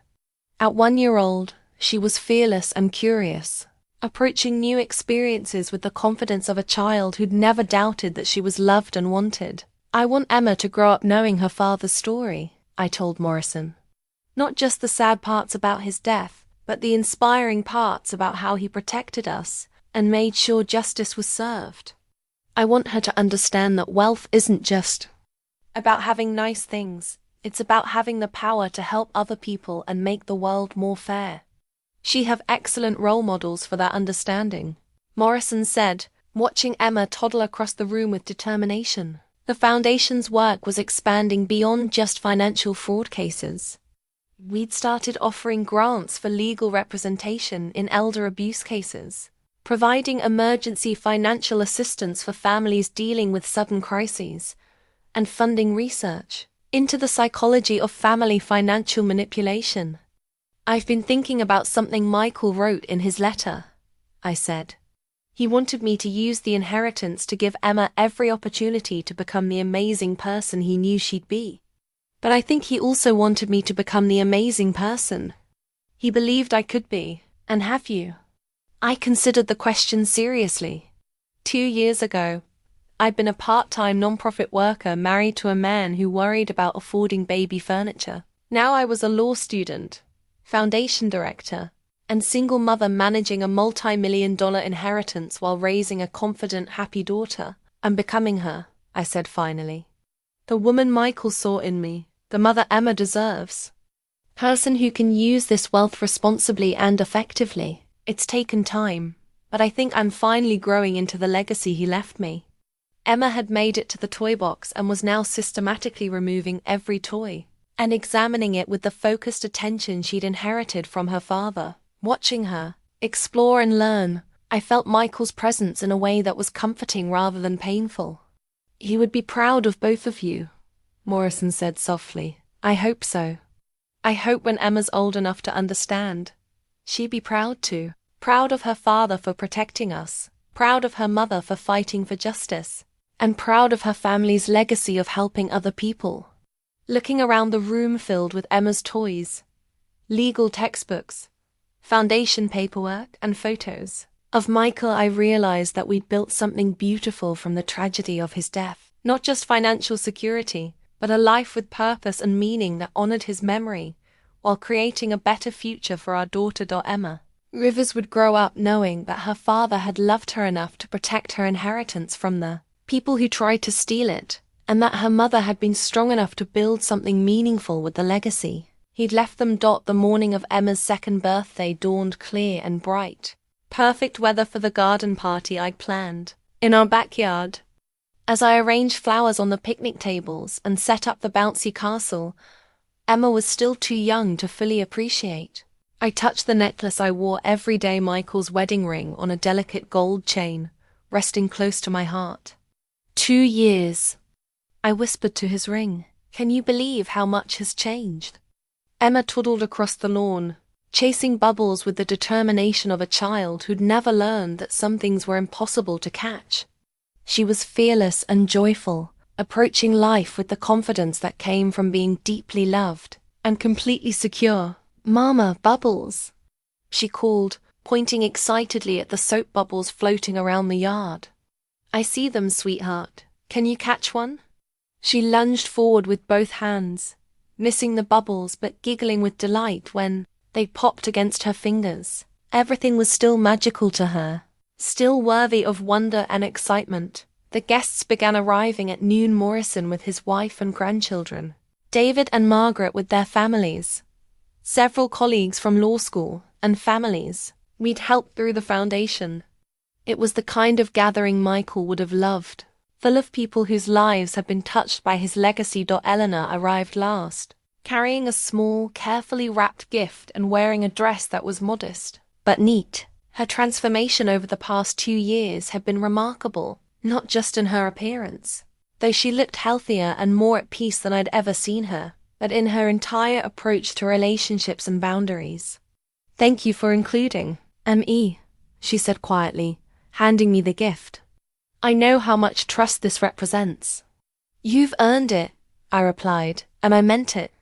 Eleanor's commitment to making amends had been consistent and genuine. She'd spoken at over 30 conferences about family financial abuse, helped develop educational materials for the foundation, and never once overstepped the boundaries I'd established for her relationship with Emma. Gamma. Emma called, toddling, over to Eleanor with the excitement she showed for all her favorite people. "Hello, beautiful girl," Eleanor said, kneeling down to Emma's level. "Happy birthday. Would you like to see what I brought you?" The gift was a hand-carved wooden puzzle with Emma's name painted in delicate letters.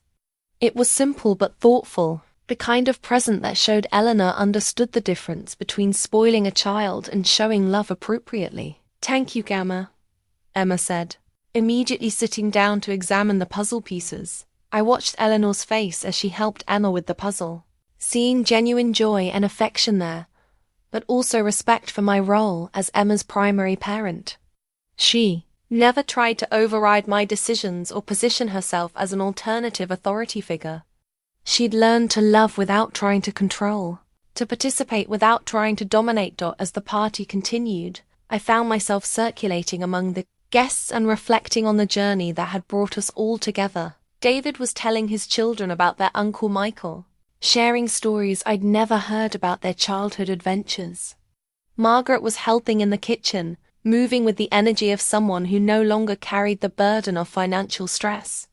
Natalie, Morrison called, approaching with a young woman I didn't recognize. "I'd like you to meet Sarah Chen. She's dealing with a situation very similar to what you experienced with Eleanor." Sarah looked exhausted and overwhelmed, holding a toddler who clung to her nervously. "Mr. Morrison told me about your foundation," she said. "My mother-in-law has been managing my late husband's trust fund, and I'm starting to suspect that she's been stealing from you." I finished gently. "I understand. Let's sit down and talk."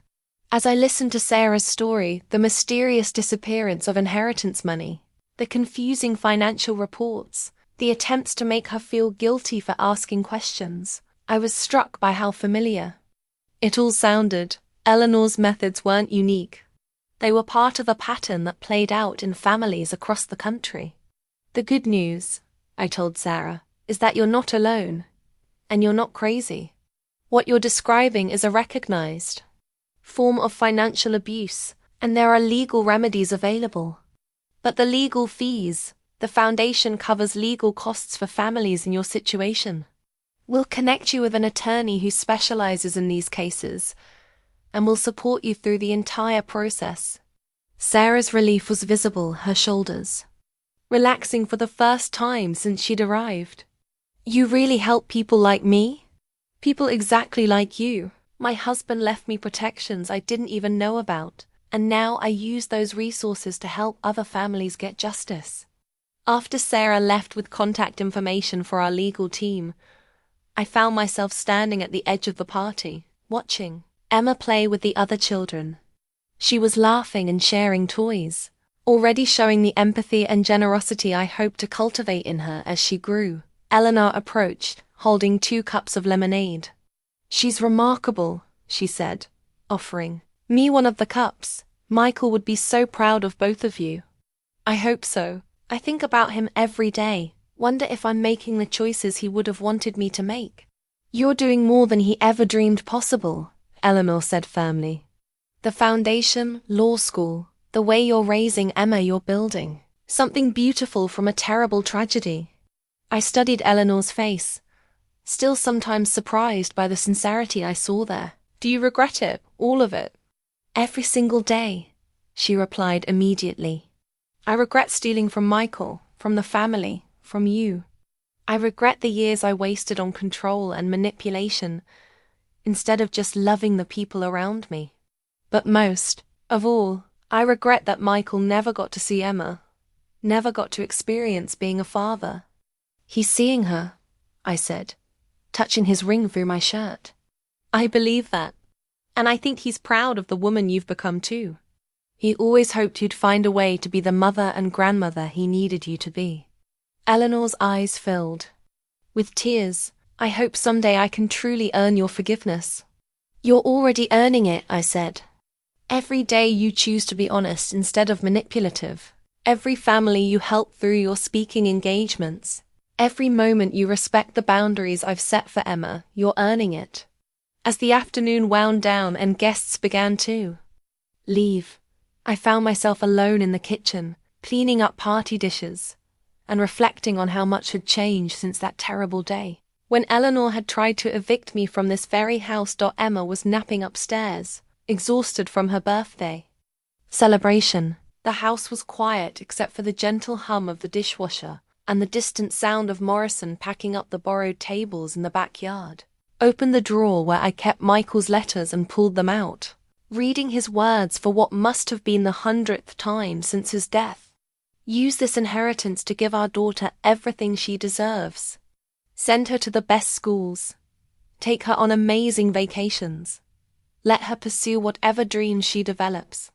And take care of yourself too. Looking around the kitchen renovated, with the finest appliances, filled with healthy food I never had to worry about affording.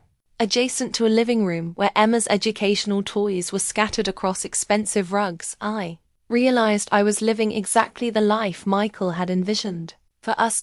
But more than that, I was becoming exactly the woman he'd believed I could be. Strong enough to fight for justice, wise enough to show mercy when it was appropriate, and loving enough to use wealth as a tool for helping others, rather than just accumulating luxury. Don't let my mother make you feel guilty about any of this. You earned this money by loving me completely and unconditionally. I'd stopped feeling guilty about the inheritance months ago, but now I understood something deeper. The money wasn't just Michael's final gift to Emma and me. It was his vote of confidence in our ability to use it well, to honor his memory by building something meaningful with the legacy he'd left us. Emma stirred on the baby monitor, making the soft sounds that meant she was waking up from her nap. I folded Michael's letters carefully and returned them to the drawer, then headed upstairs to get my daughter. Did you have a good nap, birthday girl? I asked as Emma sat up in her crib, hair tousled and eyes bright. Mama, she said, reaching for me with the complete trust that defined our relationship. Up, please. I lifted her out of the crib and carried her to the window, where we could see the backyard still decorated with birthday streamers and the remains of her party. Look at all the people who came to celebrate you, I said. All the people who love you and want you to be happy. Emma pointed at the garden where Michael had proposed, now blooming with flowers I'd planted in his memory. Pretty flowers, Mama. Daddy planted some of those flowers, I told her. He wanted to make sure our yard was beautiful for you. Daddy loves Emma, she said with the matter-of-fact certainty of a child who'd grown up hearing that truth every day. Daddy loves Emma very much, I confirmed. And Mama loves Emma, and we're going to have a wonderful life together, helping other families and making the world a little bit better. As Emma and I stood at the window, watching the sun set over the garden Michael had created, I felt the deep satisfaction that comes from honoring someone's memory, not just with words, but with actions. The man who'd died protecting our future would be proud of the woman who'd fought to reclaim it, and the life we'd built with his legacy. Eleanor had tried to steal our inheritance, but in the end, she'd given me something even more valuable, the opportunity to discover my own strength, to fight for justice, and to transform tragedy into purpose. Emma Rose Rivers would grow up knowing that her father had loved her enough to protect her future, that her mother had been strong enough to secure it, and that sometimes the most important battles are fought, not for revenge, but for the simple right to build something beautiful from the ashes of what was lost. The wedding ring around my neck caught the evening light, and I smiled, knowing that Michael's love would always be with us, guiding us toward the future he'd dreamed of, and the legacy he'd trusted us to build.